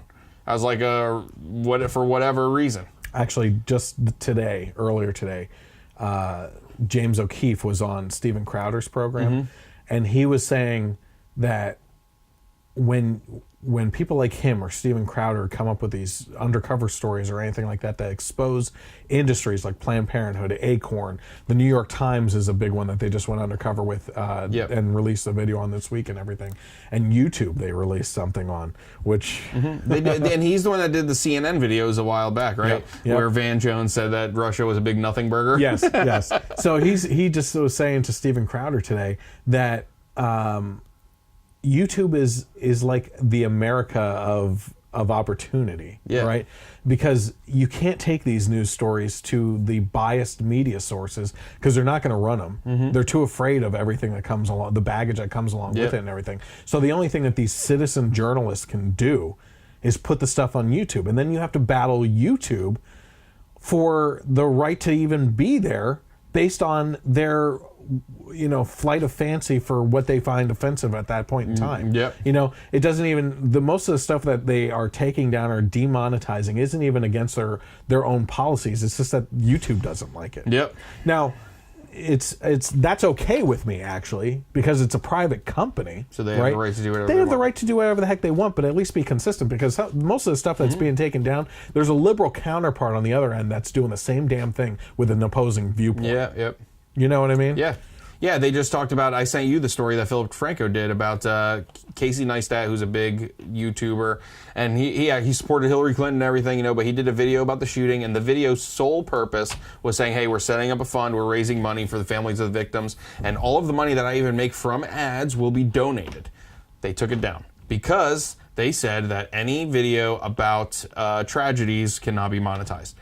But You go to Jimmy Kimmel's video about the shooting in Vegas, and the first thing you see is a GMC truck commercial for 30 seconds, whatever. Now, YouTube's argument to that was that the ad wasn't placed by YouTube. That was an ad that was directly sold by Jimmy Kimmel's company to GMC or whatever. But the one thing that we don't know in the background is that monetized? Yes, a video. Still, yeah. And then the other thing too that he also brought up is just YouTube is now becoming less and less about the creators like you and even the bigger ones like Philip DeFranco and Dave Rubin, and then the smaller ones, and it's just more and more becoming about, you know, just mainstream media putting their stuff on YouTube.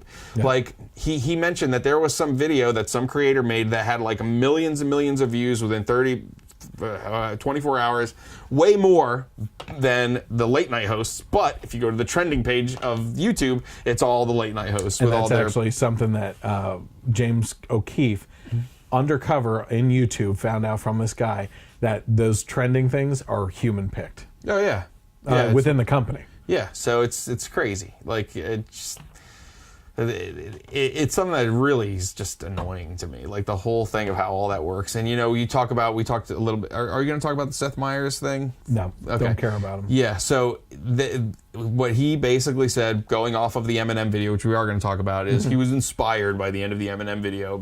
So basically, he's saying you got to draw. That just shows what an idiot you are, Seth Meyers. You're inspired by a piece of like literal trash video. Yeah.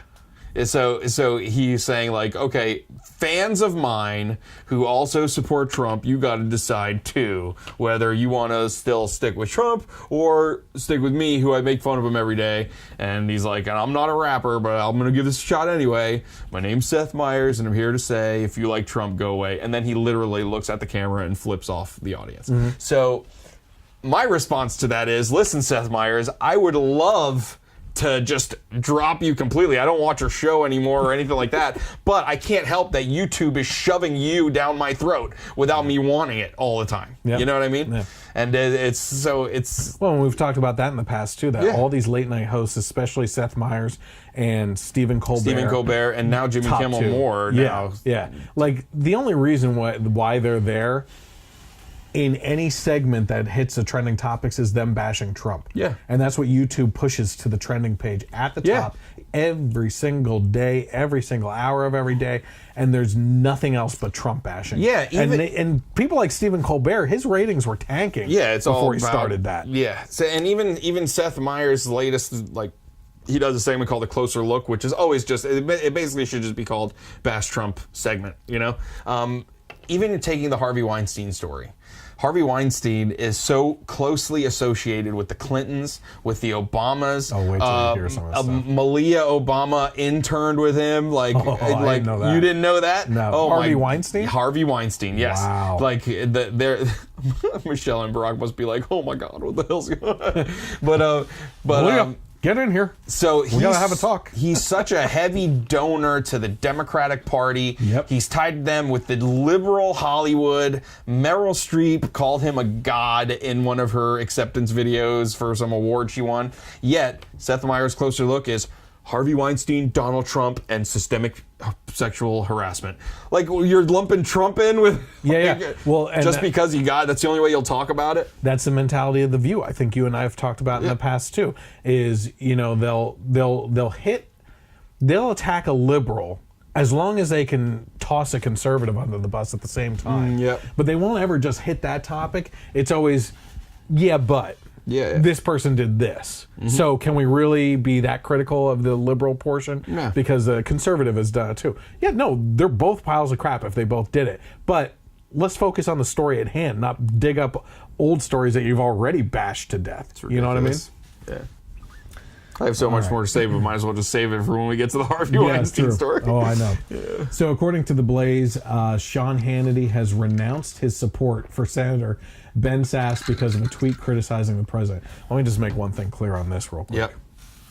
When I was down at CPAC 2 years ago, because I was there this year and last year, I was standing talking to one of the radio hosts down there. It wasn't from The Blaze. It was one of these other networks, and we were just standing there talking. And I was actually behind the roped seen the media row.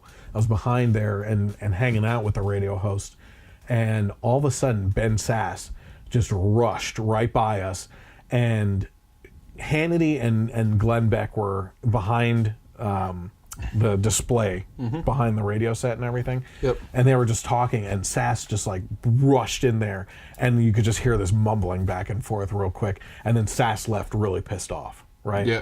And Sasse and Hannity have not gotten along. So Yeah. first of all, Hannity's full of crap because Sasse went back there and they got into a heated argument over Hannity's support for Trump at that point in time. And so this has been ongoing. I know this from like literal firsthand experience. And I remember you telling me that you had met Hannity, and that you said nothing but nice things about him. Like he's super nice, and and that's what hurts us so much. Yeah, you know what I mean? Is the fact that both Beck and Hannity have to be celebrity-wise for what they are, right? Yeah.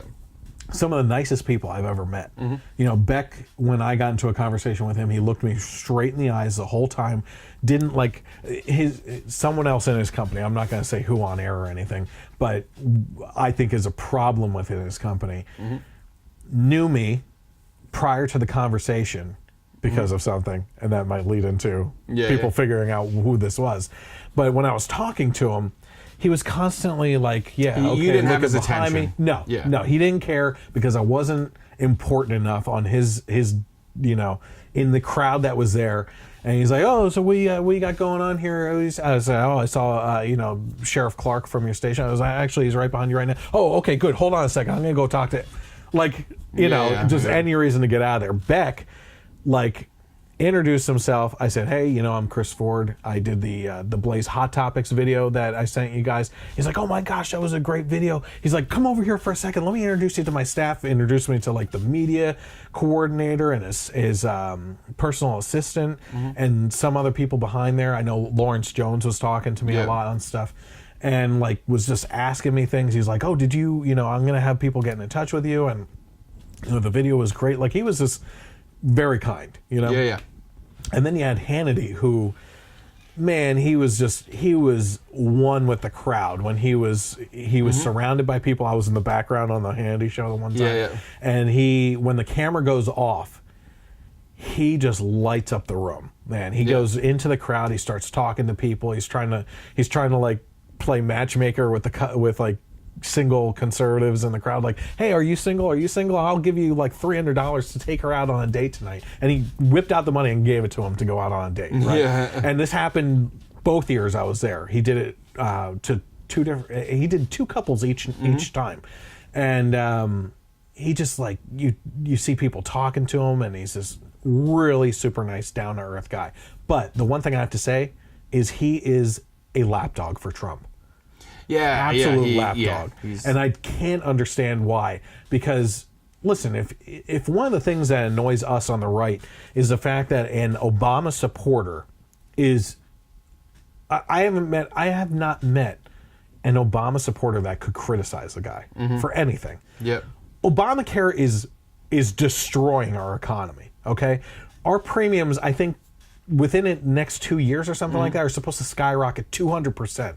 And one of the topics I didn't even put in here is the fact that Trump did an executive order yesterday or today on repealing basically portions of Obamacare to open up a more free market solution and everything and get rid of this mandate that was put on us.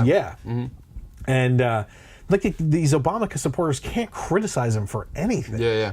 I've seen Democrats criticizing Trump for that, saying he's getting rid of our subsidies or whatever. It's going to make things worse. I'm going to wait till the details come out on Monday with the healthcare thing before I comment on it. But I already know a lot of stuff on misinformation being out in the media right now. But that being said, if you're like me and you're pissed off that the left can never criticize their own, right, and they're lapdogs for their party and everything, then don't turn around when your guy gets into office and do the same damn thing. It doesn't make any sense. It makes me sick because you're a hypocrite. And Hannity, as nice of a guy as he is, he's been a big hypocrite with this kind of stuff.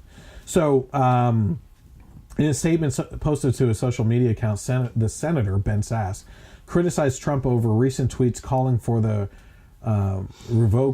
revocation of licenses for media outlets he accused of outright lying. Trump's tweet said, with all the fake news coming out of NBC and the networks, at what point is it appropriate to challenge their license? Bad for country. He also followed that up with another tweet, I think the next day, that said, network news has become so partisan, distorted, and fake that licenses must be challenged and, if appropriate, revoked. Not fair to the public. So before we even go into Sasse's response to him and Hannity's response to Sasse, Yeah. like he's on the leash, you know, Trump's, you know. Now I'm doing it on my own kind. Let's talk about that for a second. Trump's tweets. Yeah. What happened to the First Amendment of the Constitution? Yeah. You know what I mean? Like, look at it this way. One of the things I find hilarious in regards to the left is them, like, it's not BS. The left wants an overbloated government that controls every aspect of your life so that everything is fair, right? Yep. So they keep on building this up. For the last 8 years, it has exponentially grown, right?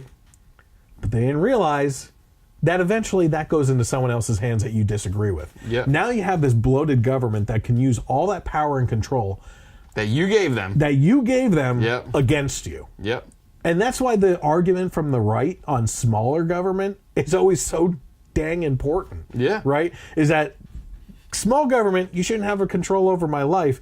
And eventually, if I pass this over to my opposition, they still don't have that much control over my life. Yeah. Like, I'm sorry, but there's this fantasy mentality with the left that they're just going to stay in power. Yeah. You know? Yeah. It's eventually people rebel and get sick of whoever is in power. Yeah. It's been like that every 8-year cycle, it seems like. It's always been switching back and forth. Yeah. But yeah, so here we have Trump, who's acting like a dictator, an authoritarian, saying that free speech should be controlled, basically.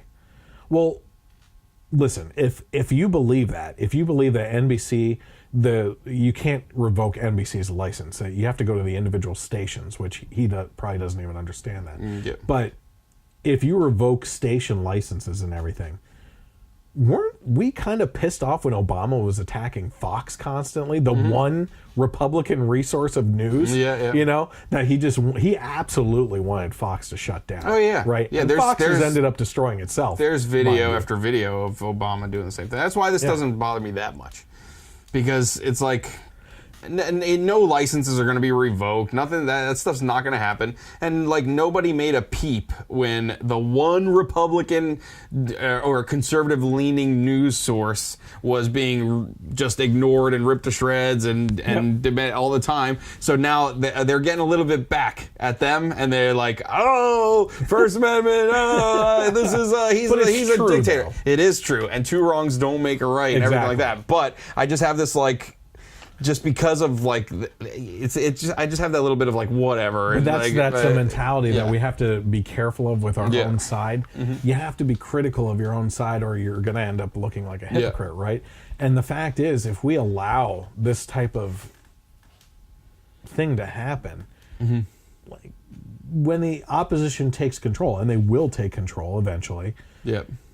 They're going to go after the couple resources that we have available, whether it's Fox, if it's even still around, because like I said, they're destroying themselves with everything, or if it's conservative radio, or if they go after people on YouTube and just shut down anything that has keywords in it.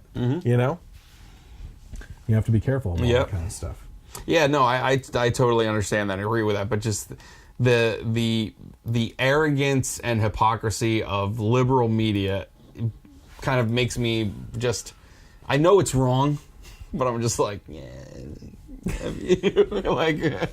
you deserve it. You know what I mean? It's just there. I know it's wrong. I know what you're saying about standing on your principles, and but you know, so it's not a best trait of mine. Yeah, but it's.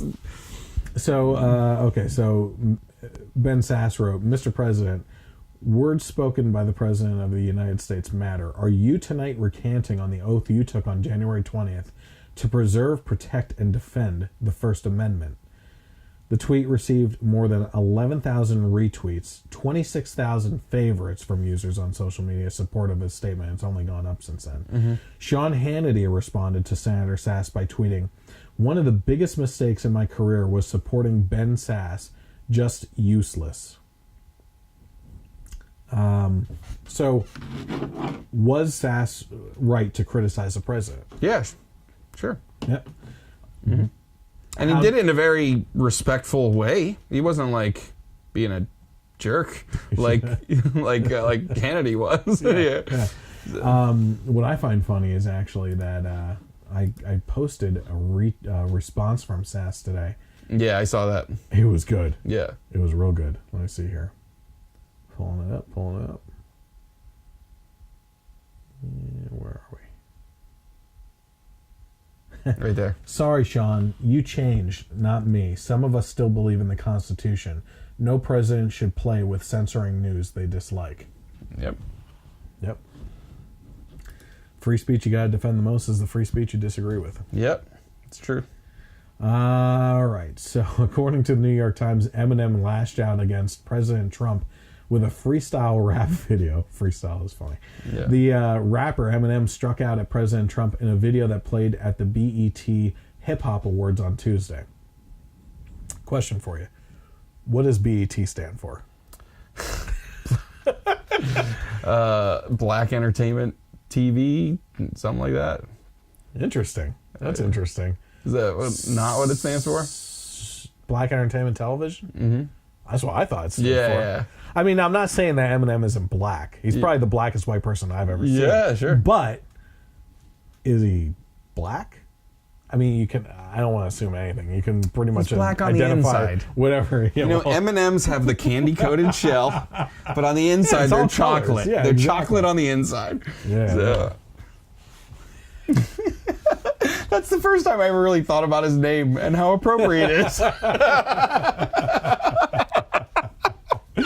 Oh boy. So let's take a look at this freestyle video. We'll play as much as I can stand on this one. I didn't even watch it, honestly. Oh boy. I've seen post, and I'm just like, I don't know, whatever. I don't even care. It's great.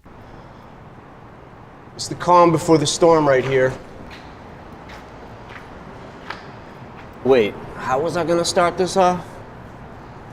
I forgot. Oh yeah. That's an awfully hot coffee pot. Should I drop it on Donald Trump? Probably not, but that's all I got till I come up with a solid.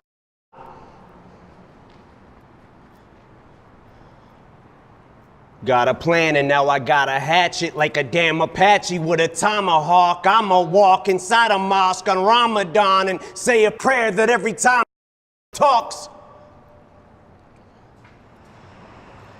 she gets a I'ma stop. But we better give Obama props, cause what we got in office now's a kamikaze that'll probably cause a nuclear holocaust. And while the drama pops and he waits for shit to quiet down, he'll just gas his plane up and fly around till the bombing stops. Intensity's heightened, tensions are rising. Trump, when it comes to giving a shit, you're stingy as I am. Except when it comes to having the balls to go against me, you hide them. Cause you don't got the nuts like an empty asylum. Racism's the only thing he's fantastic for. Cause that's how he gets his rocks off and he's orange. Yeah, sick tan. That's why he wants us to disband, cause he cannot withstand the fact we're not afraid of Trump. Walking on eggshells, I came to stomp. That's why he keeps screaming, drain the swamp, cause he's in quicksand. It's like we take a step forwards, then backwards. But this is his form of distraction. Plus he gets an enormous reaction when he attacks the NFL, so we focus on that instead of talking Puerto Rico with gun reform for Nevada, all these horrible tragedies, and he's bored and would rather cause a Twitter storm with the Packers. Then says he wants to lower our taxes. Then who's gonna pay for his extravagant trips back and forth with his fam to his golf resorts and his mansions? Same shit that he tormented Hillary for and he slandered, then does it more. From his endorsement of Bannon, support for the Klansmen, tiki torches in hand for the soldier that's black and comes home from Iraq and is still told to go back to Africa, fork and a dagger in this racist 94-year-old grandpa who keeps ignoring our past historical deplorable factors. Now if you're a black athlete, you're a spoiled little brat for trying to use your platform or your stature to try to give those a voice who don't have one. He says you're spitting in the face of vets who fought for us, you bastards. Unless you're a POW who's tortured and battered, because to him you're zeros because he don't like his war heroes captured. That's not disrespecting the military. That. This is for Colin. Ball up a fist. And keep that balled like Donald the bitch. He's gonna get rid of all immigrants. He's gonna build that thing up taller than this. Well, if he does build it, I hope it's rock solid with bricks. Cause like him in politics, I'm using all of his tricks. Cause I'm throwing that piece of against the wall till it sticks. And any fan of mine who's a supporter of his, I'm drawing in the sand a line. You're either for or against. And if you can't decide who you like more and you're split on who you should stand beside, I'll do it for you with this. You. The rest of America, stand up. We love our military and we love our country, but we hate Trump! So we just got done. Since you couldn't watch this video with us on the live stream and everything, go and search it out on YouTube because it's just, it's good. It's so good. I got to be honest. So I that's the first time I saw it in its entirety. Yeah, because I've seen it come up and come up and come up, and I was just like, I don't even care. I don't want to bother. But, you know, everything that I've seen from liberal friends, and everybody's like, it was the best thing ever. And it is so awful. It's horrible. It's so, did you see, I saw it on the way here, actually. Steven Crowder did a skit of him doing it. You saw it? Yes. He's like going up to reading the words and coming back like, okay. I don't think this is working. I don't think this is going over. You called him an orange bitch. Isn't that overplayed? Does that still matter? It doesn't seem fresh. It doesn't seem fresh. I don't feel right about this. I don't feel like it's working. Yeah. Oh my gosh. So just the start of it. Wait, how was I going to start this off? I forgot. Oh yeah. The first lines are, "That's an awfully hot coffee pot. Should I drop it on Donald Trump? Probably not." Probably not. But that's all I got till I come up with a solid plot. It's like, okay, so first of all, you and I grew up in the generation of Slim Shady and like all that stuff. Yep. And that music was pretty good at the time. You know, it was for the time, right? It was his songs were always on the radio. Super catchy. Exactly. They were catchy. I think that's the best way of putting it. This is horrendous. It's awful. like when you think of it's almost like a setup for like a rap battle. Yeah. Without anyone there really battling against them. Yeah. And on top of that, like, it's so far from 8 Mile. Yeah. I love the crew. You couldn't go 2 inches. I love the crew behind him too, just standing there looking confused. The whole time they just look confused. And it's obviously just like there's no diversity in that crowd. Yeah, I know. Right? And it's almost like the guys are sitting there against the hoods of these cars, and the looks on their faces are so like just mellow. It almost looks like you could put commentary behind them, like what they're thinking of, like, is this white boy really thinking That's this? what I was thinking too. What is this white boy doing to our art form? Like he's butchering this. Yeah. Did he just say orange? Yeah. Did he go after its hand? Yeah. Without any like grime? Yeah. Yeah, and I agree. So we go back to Seth Meyers and that whole point, which is the fact that he was so inspired by this. Yeah. He said he was inspired by the ending of Lord. basically saying, okay, if you're fans of mine, you can't be fans of Trump. So, and the arrogance of that, too, is just unbelievable. And, like, basically saying, like, okay, I'm an entertainer, but I'm going to put my politics above and beyond everything else to the point where I don't even want you around if you don't agree with my politics. I don't want you to watch my funny man show. Yeah, I hope they listen to him. I hope so too. I mean, again, though, like I said before, it's hard to get away anyway, even if you want to, because YouTube is just shoving Seth Meyers in your face every day, and Stephen Colbert and all them. So it's like, can't get away, Seth. I'm trying, believe me. I know. It was like, what's Do you have the whole name? transcript? Oh there? yeah. That's why he keeps screaming, "Drain the swamp," because he's in quicksand. Doesn't make any sense. It's like we take a step forwards and backwards. It's just a distraction. From his endorsement of Bannon, I guess, the high, like, whatever, support for the Klansmen.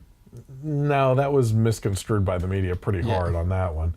I don't know. Did you hear anything about this fork and dagger and this racist 94-year-old grandpa? No. Oh, boy. But then, what was it? Oh, here. Well, if he does build it, I hope it's rock solid with bricks, because I'm like him in politics. I'm using all of his tricks, because I'm throwing that piece of against the wall till it sticks. He's threatening Trump. Yeah. Like Trump's gonna, I almost kind of want like this like bass to drop and then Trump just to walk out in the background and like throw down a rap battle against That him. would be unreal.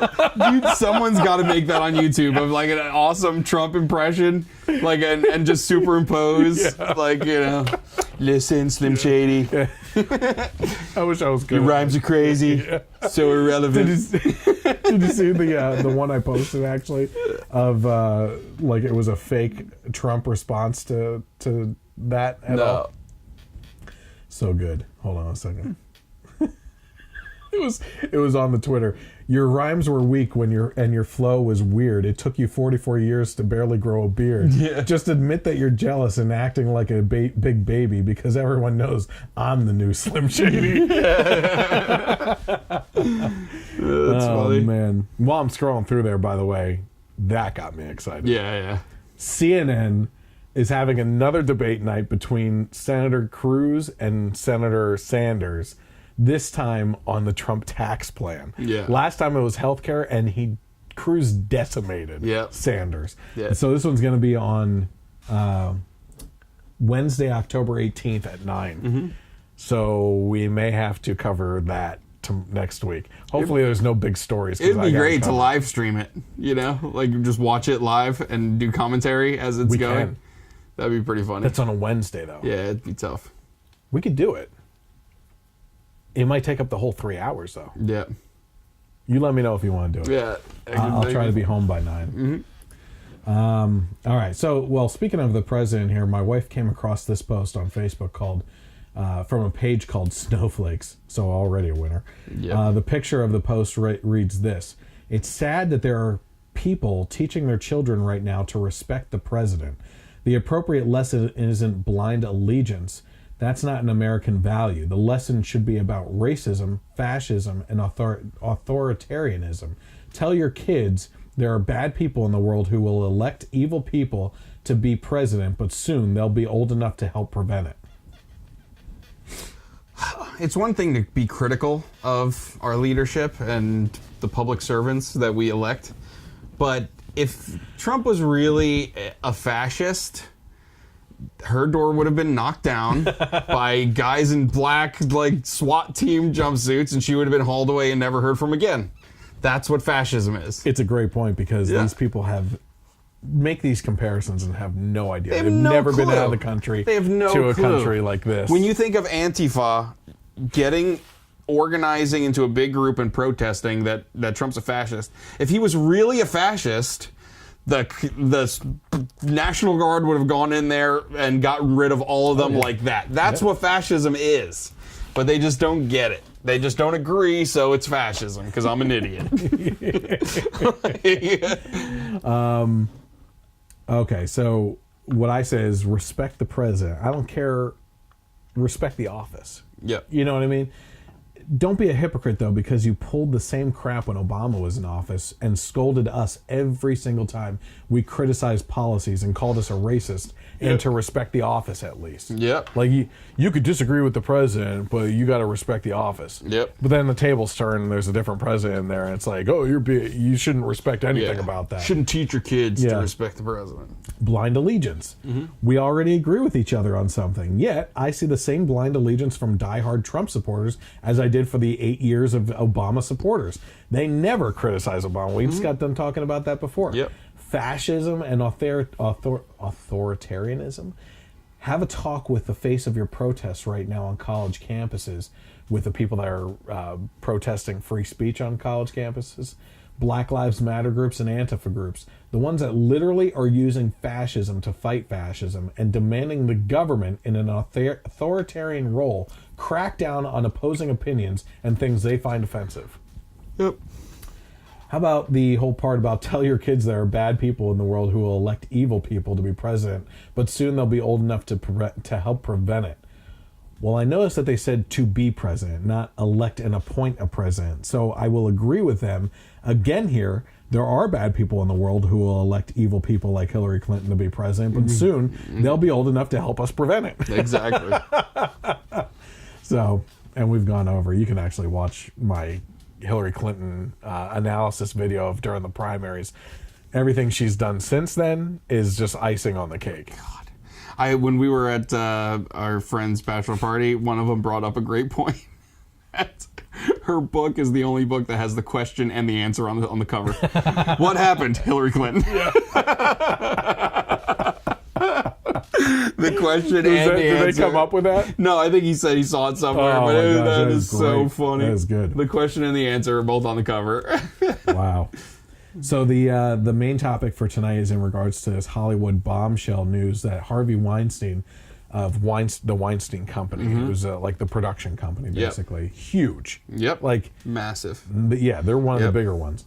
Has spent decades blackmailing, raping, and doing other disgusting things to Hollywood actresses under threat of blacklisting them in Tinseltown. So there's some interesting stuff behind here. All right? Yeah. We're almost done. No. My no, it's you're thinking of a rap. Yeah. You're about to spit fire.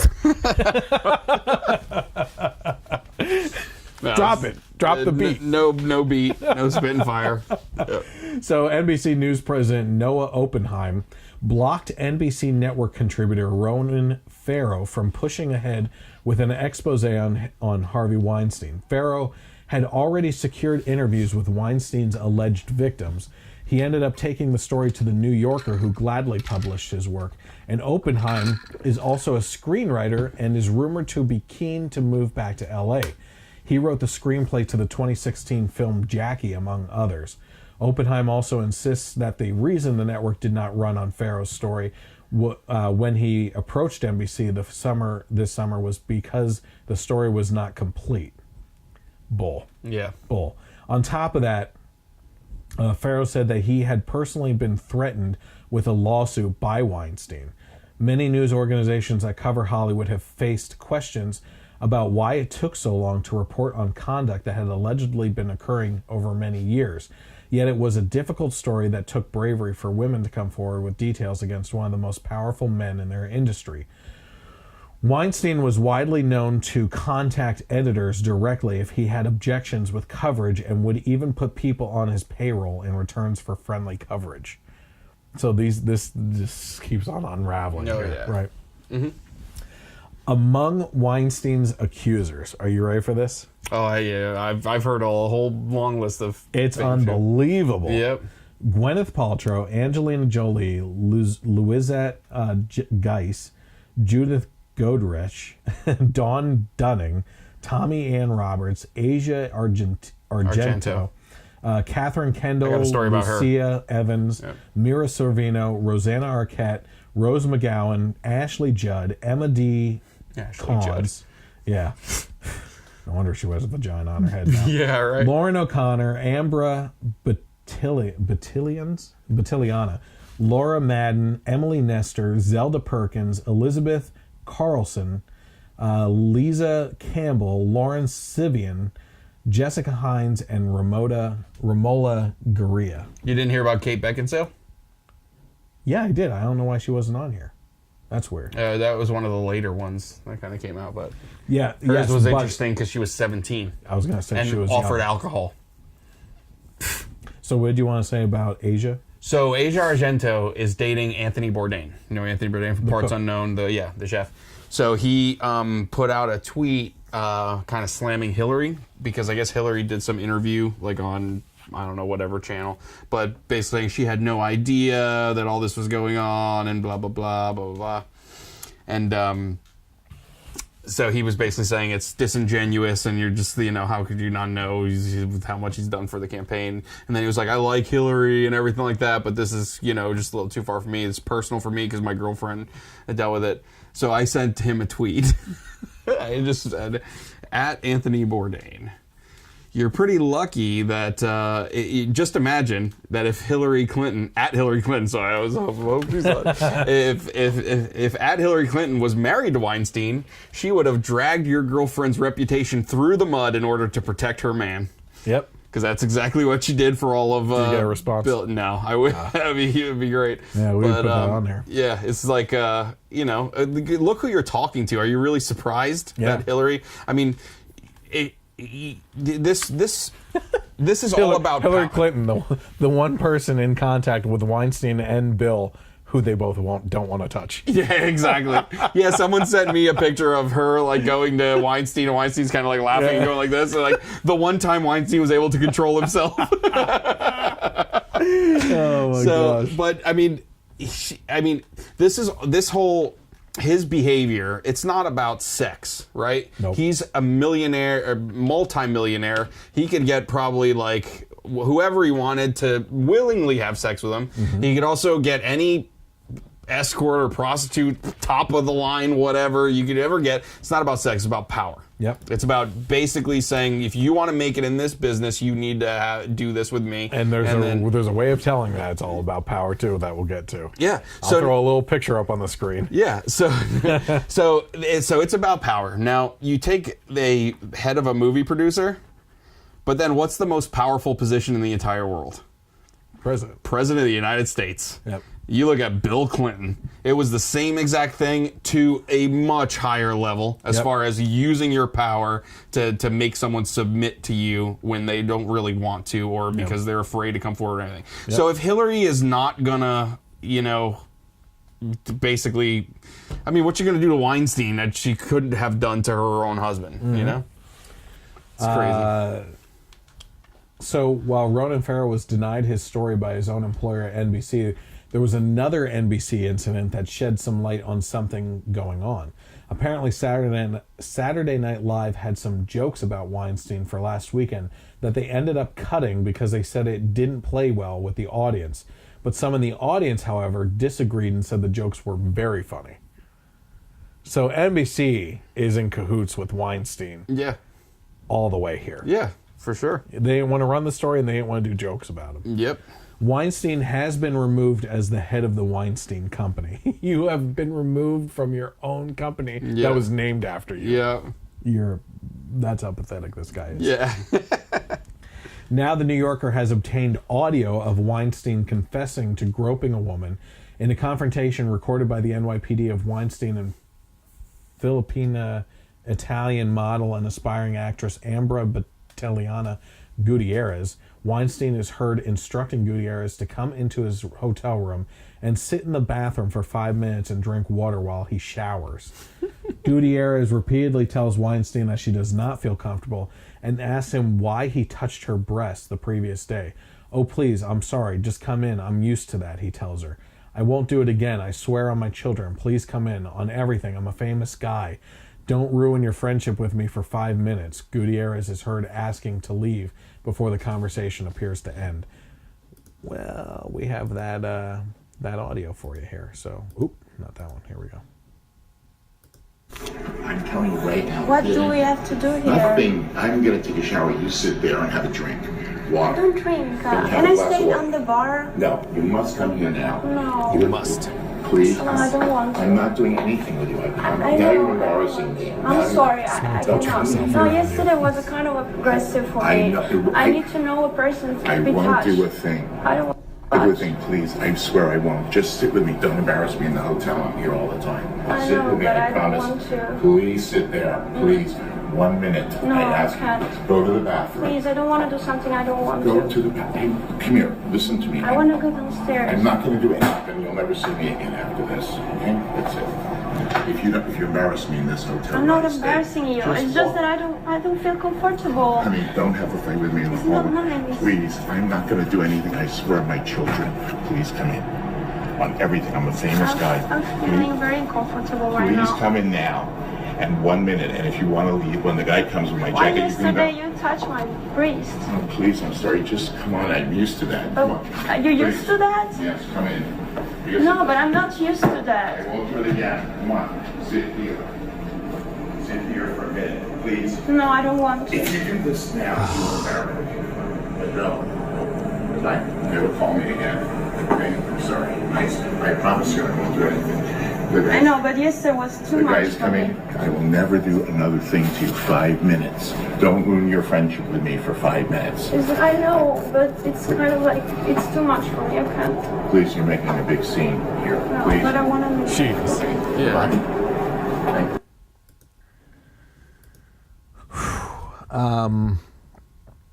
It's I first of all, I know someone who talks like that, and they're like, please, please, like this begging, this weird. That's a weird confrontation. Yeah. That's really creepy. Like this guy is manipulative. You must come and sit here. Yeah, no, it's more than that though. I don't know if you were picking up on this, but it was like emotionally manipulative. Yeah. Right, like you're making a scene. Yeah. You like, please don't do this to me and my reputation. Like, Yeah, you I'm have a to come famous in guy. here. I'm a Don't- famous guy. Don't ruin our friendship, i.e., career. Yeah. Your career. Yeah. Over this, just come inside. Like that's a solid like 2 minutes of just like the creepiest begging. Yeah. You know, and then he's gonna come out, and other actresses are gonna come out in support of him and say that he didn't do anything. Oh my gosh, he literally said right in the beginning, just come in and have a drink while in the bathroom while I shower. Yeah. What the hell do you have to shower for to have a conversation? So right there, weird. you're setting up things in place that are like, you want her to watch you shower. That's Yeah. exactly what you want. And this guy is disgusting looking. It's so weird. Yeah, he really He is really nasty looking. Yeah. So it's like trollish. He's trollish. He is trollish. I don't like being mean about Yeah. people, like their physical Yeah. appearances and everything. He's got like one squinty eye, one big eye. Yeah, It's like- but his, Oh, gross. listen, his inner personality matches his outer. Yeah, for sure. His outer looks. Yeah. You know what I mean? Yep. It's gross. He's a gross Yeah. guy. So Eric Erickson of The Resurgent wrote an article last week entitled, "In light of the Weinstein situation, let's revisit Mike Pence's rule about meeting with women alone." You remember that? I Yep. think you were part of that I do discussion. remember that. I think you said it was a stupid rule to have. I don't remember if I said that. Pull up the tape. I could do that in the YouTube version. You better watch what you asked for. I still kind of... Because I think your point at the time was, if women want a promotion, you can't always have other people in the room. It has to be a private conversation on promoting them and stuff like that. But it looks like Harvey could have benefited from this. Yeah, rule a well, little here's the thing. I feel like the only people that need that rule are creeps.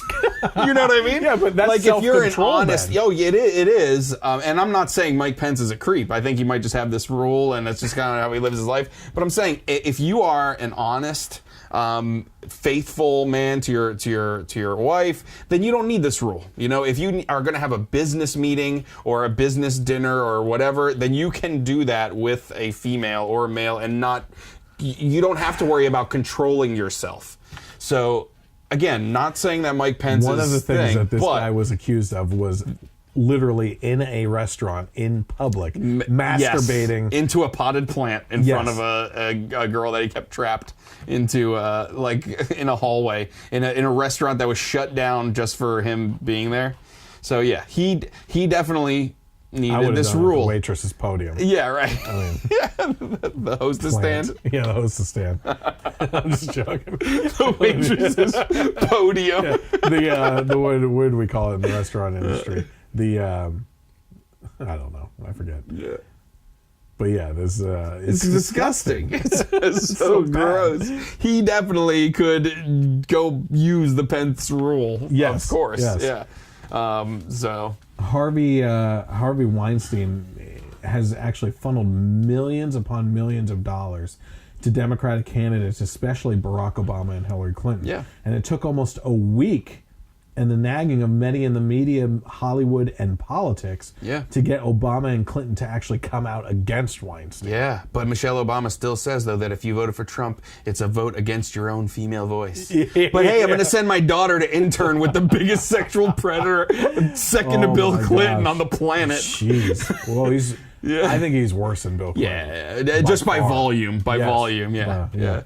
So, but, they're cut from the same cloth, though, as far as their tactics, using power to manipulate women. They're the type of guys that would see it as a competition. Oh, yeah. That's that personality of those two. Yeah. So Hillary Clinton was also pushed to donate. Did you hear about this? All the money that he got from her, she donated to charity or something like that? Yes. That's all you heard? That's what I heard, yeah. You are not going to be surprised, but your jaw's going to drop. Okay. You ready? You're not going to be surprised, but you are. She was pushed to donate what was given to her by Harvey to some sort of charity. And to no one's surprise, she plans on donating the money to the Clinton Foundation. Oh, God. Which we have gone over in detail before, that the majority of that comes right back to her. Oh, yeah. I'm going to donate this money back into my bank account. Unbelievable. You know what? She is mentally unhinged, so it kind of is like a charity. Yeah, no kidding.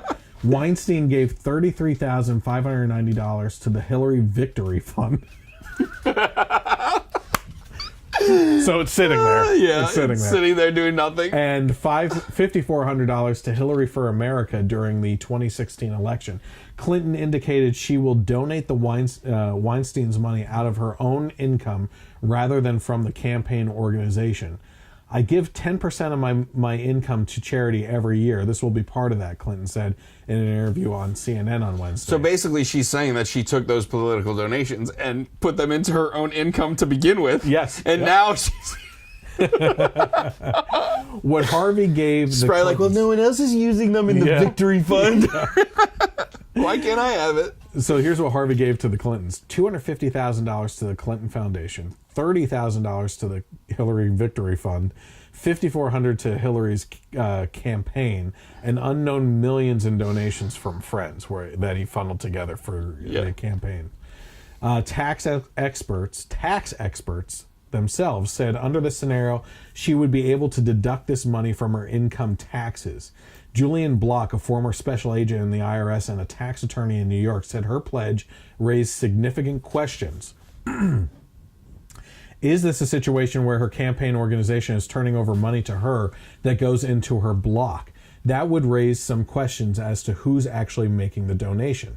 Chicago tax attorney Robert McKenzie said it could raise problems if Clinton classified the political donations as personal income.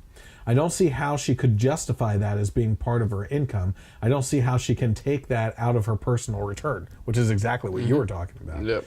McKenzie said one reason Clinton might donate the money herself is if the campaign does not have enough money left in its accounts. That wouldn't be surprising either.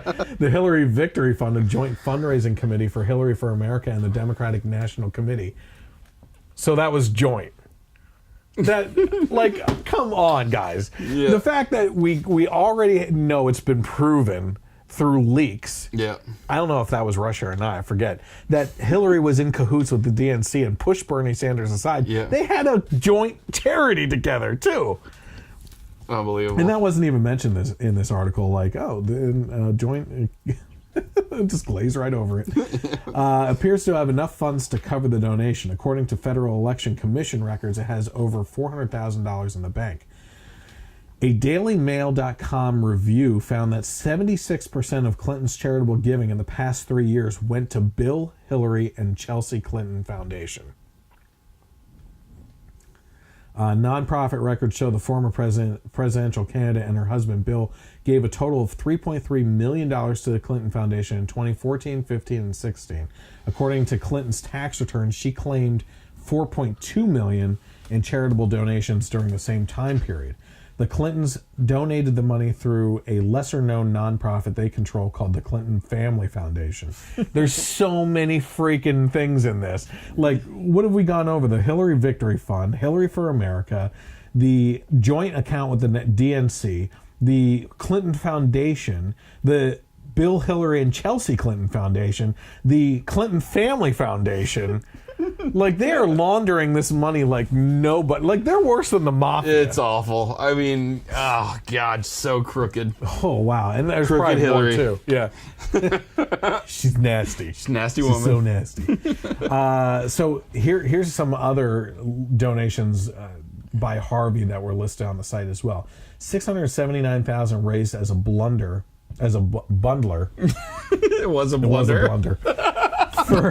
For Obama's 2012 campaign. $250,000 in donations to the DNC since 2003. I almost sounded like I was going on an Eminem bad rap there for a second. $250,000 to the Clinton Foundation since 2003. $30,000 to the Hillary Victory Funds in 2016. $16,000 to Chuck Schumer. $5,400 in legal maximum to the Clinton campaign in 2016. $5,400 to Richard Blumenthal, $5,400 to Martin Heinrich, $5,400 to Al Franken, $5,000 to Elizabeth Warren. That's sexist. Yeah, Al right. Franken got more than Elizabeth Warren. That is sexist. And $10,000 to Cory Booker. Well, at least I got the minority in there and jacked up the price on Yeah, that. right. So this is all money that's being sent into the Democratic Party to fight against those misogynist Republicans. We gotta take those sexist, racist people down. misogynists Oh down. my goodness.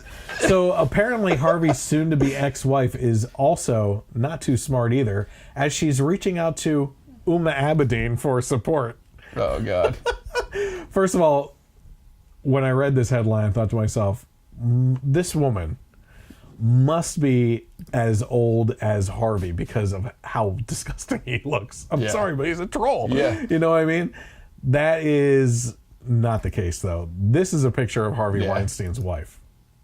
She's gorgeous. It's ridiculous.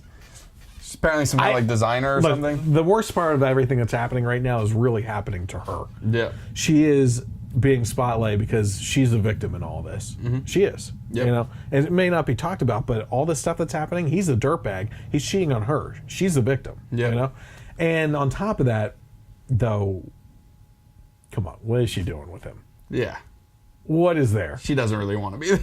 I don't think. I think probably throwing a party. I got my out. Yeah. I hope she is because wow. This tells me that this guy is sick in many, many ways. If he's even daydreaming elsewhere. Yeah. Beyond her, right?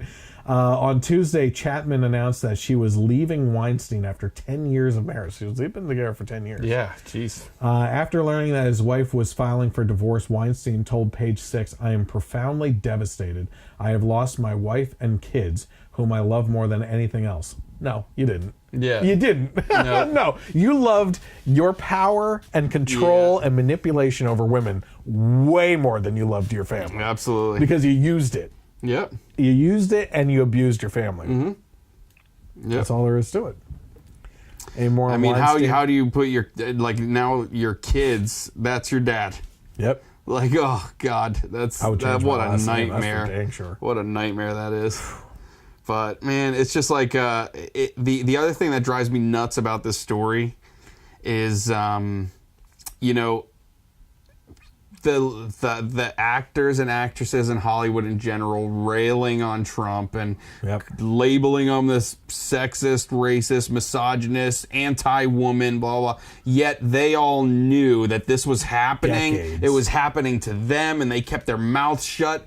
Okay, you keep your mouth shut because of job. your career, Yep. which I understand having a fear, you know, but you're basically saying that these principles that you seem to care about so much when it comes to Trump don't matter when it comes to your paycheck, you know? And it's just like, I mean, when I heard Ashley Judd, I was like, are you serious? I had to listen to that stupid speech she gave over and over again about Trump. And now she's like, you know, and, was a victim. Yeah, and Meryl Streep calling him a god in one of her acceptance speeches.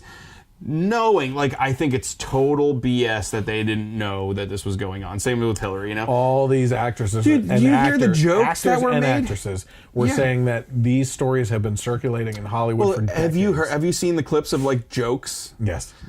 Seth MacFarlane. 30 Rock. 30 Rock. Yeah, the Seth MacFarlane one I thought was hilarious. Oh, I didn't catch that So one. he was announcing the nominees for, like, Best Actress, and it was, like, 5 actresses or whatever, and he's like, congratulations to these 5 ladies, you no longer have to pretend to be attracted to Harvey Weinstein. This was like 5 years ago. Yeah. Now he has since come out and said, I told this joke out of disgust. No, you didn't. I mean, give me a break to try to save face like that. You knew that this was going on, you know, and apparently it's been a widely known thing. And you're telling me these people that are so close to him don't know? How about everything that happened with Ben Affleck? You have to have heard of that, right? Rose McGowan going against him. Yeah, so Rose McGowan, and then Twitter shutting her down, and then the backlash going of that. So Ben Affleck and Matt Damon, both were heavily involved with the Weinstein Company coming up and everything. Mm-hmm. And there were even stories that they kind of knew what was going on too, but, you know, they're saying they didn't. And Ben Affleck put out this statement saying, this is awful, and we need to, you know, work against this, and everyone that's speaking forward, we have to make sure this never happens to anyone else again. And then some random person on Twitter said, yeah, Ben Affleck, remember that time in 2010 when you grabbed Hillary Burton's boob on Total Request Live on MTV? Did you see that video? Yeah, I did. He's disgusting. It's like he's drunk. Yeah, and well, there's an interview one too where he seemed drunk, where he was talking to the girl. I don't know if that's the one. No, this is a different one. So this was an actress I heard on about TRL. that, but I didn't watch it. So, and she actually came out and said, yeah, he totally groped me, and I've been living with this forever, blah, blah, blah. And he, like, put out this I acted inappropriately, and I sincerely apologize. Then the video came out. Magnets to each other. Yeah. Then the video came out of that interview where he seemed like he was drunk, and he's like, "Oh, why do you have your cleavage out? You know, you got your titties out all the time and everything like that." Yes. And he's like all thinging on her, everything. So, but did you hear what the girl said? The girl in that video. Afterwards, she came out and said just the other day or yesterday that he did not act inappropriately at all. She wasn't harassed. They were playing it up for the camera. When the cameras were off, he was the thing. And going to her Facebook page, she does have her titties out all the time. If you look at her pictures, it's just cleavage, shot cleavage, shot cleavage. So Ben was right on the money. When it came to this one, but so anyway, Rose McGowan. Yeah, but then it comes to Rose McGowan going after Ben Affleck, saying like, you knew it's BS, blah blah. She told him all this stuff, and then her Twitter, she went after him on a few different tweets, brought up his brother Casey Affleck, who settled because he harassed somebody or assaulted somebody or whatever, and then Twitter blocked her account for 12 hours. Now, it came out, now the backlash against that was crazy, and most of the leftists were like, now I agree with that backlash, absolutely, you know, but most of the leftists were like, you let Trump keep tweeting, but so they were all dragging Trump in, you know, no matter anywhere they can, but Twitter's explanation was that she apparently posted an email that had someone's phone number in there, and per their policy, they suspend accounts when you're posting information like that. So there was a reason, you know, but it's still. And they also said that that tweet has been deleted and her account's been unlocked. So, but it's just craziness. And then Terry Crews, you heard about Terry Crews and James Vanderbeek saying, who even tries to touch Terry Crews with his wife there? Like, not only that, that guy could crush you with he's two like, fingers. oh my God, you know? So it's who else said something? James Vanderbeek, Dawson from Dawson's Creek, said his butt's been grabbed a whole bunch of times. But didn't Barbara Walters criticize Corey Feldman on The View for coming out and saying that there's like a child pedophilia type of thing saw that clip. ring in Hollywood? Yeah. And she scolded him for saying anything? Yep. Oh yeah, we don't want to always be so proud and look to the people that speak out, you know. is like, it's a cesspool. It is. Yeah, the whole thing. It really is. And it kind of goes to the conversation I just had the other week on the podcast, which was, I just want like the conservative, the friends of Abe, you know what I mean? The conservative actors in Hollywood to just pull out of there, leave Hollywood, start their own type of thing in Texas, invite like liberal actors and actresses that they get along with and everything to be on the movies and TV shows and everything, unlike they would do for the conservative actors if they knew that they were, and just start their own thing with better morals and principles. You know? It's crazy. I don't know. But those awful misogynists wouldn't have good morals. What are you talking about? Yeah. So, anything else before we go? New Star Wars trailer came out this week. Yeah, this is pretty awesome. Good. Big fake out though. A lot of people are falling for it. Oh yeah, I totally think so too. Yeah, there's a lot of misdirection going on there. But I do think they're going for a Gray Jedi storyline. Yep. So we'll see. Mm-hmm. Yeah, it looks good. Yeah, everybody's flipping out about the gerbil penguin thing. Yeah, I know. Did you see the clip from? I saw a clip from Thor. It's pretty funny. Oh, it was an extended scene of he's a friend from work. Yeah, I saw it, and I saw them talking, but I didn't actually watch it, so I need to watch it. Yeah, you gotta watch it. We're gonna go see that. Yep. We're gonna review that. Yep. They're also saying that the Avengers Infinity War trailer is gonna drop before the end of the year. Oh, that'll be nuts. I'm thinking it'll be with the Star Wars movie though. Probably end of year. End of year. Yep. So they could stretch that rumor out as long as possible and say that they were still. It was by the end of the year. Yep. The 18th of December. Yeah. Right. Wow. Here's a Christmas present. Yep. So I want to thank everyone real quick again before we leave. Social media wise, you can follow me on Facebook. Search for the Generation Y Conservative. You can hit the like button and go to follow, get notifications when we go live with the podcast. Also, head over to the YouTube channel and search for the Generation Y Conservative. Subscribe to that channel, and with everything, share. Because sharing's caring. Mm-hmm. Share your favorite segments. Share the movie reviews. Share the whole podcast, for crying out loud. Yep. That's one thing that we need to keep on doing, because YouTube is not helping conservatives be pushed into the trending topics Not zone, at all. that's for sure. On Twitter, you can follow me at Gen Y Conservative without the E on the end. You can always find this podcast in audio form on Sundays from 3 to 6 p.m. on KLRN Internet Radio, and they have also put me onto the iTunes Marketplace under the Generation Y Conservative by KLRN Internet Radio. Once again, have a great night, and God bless America.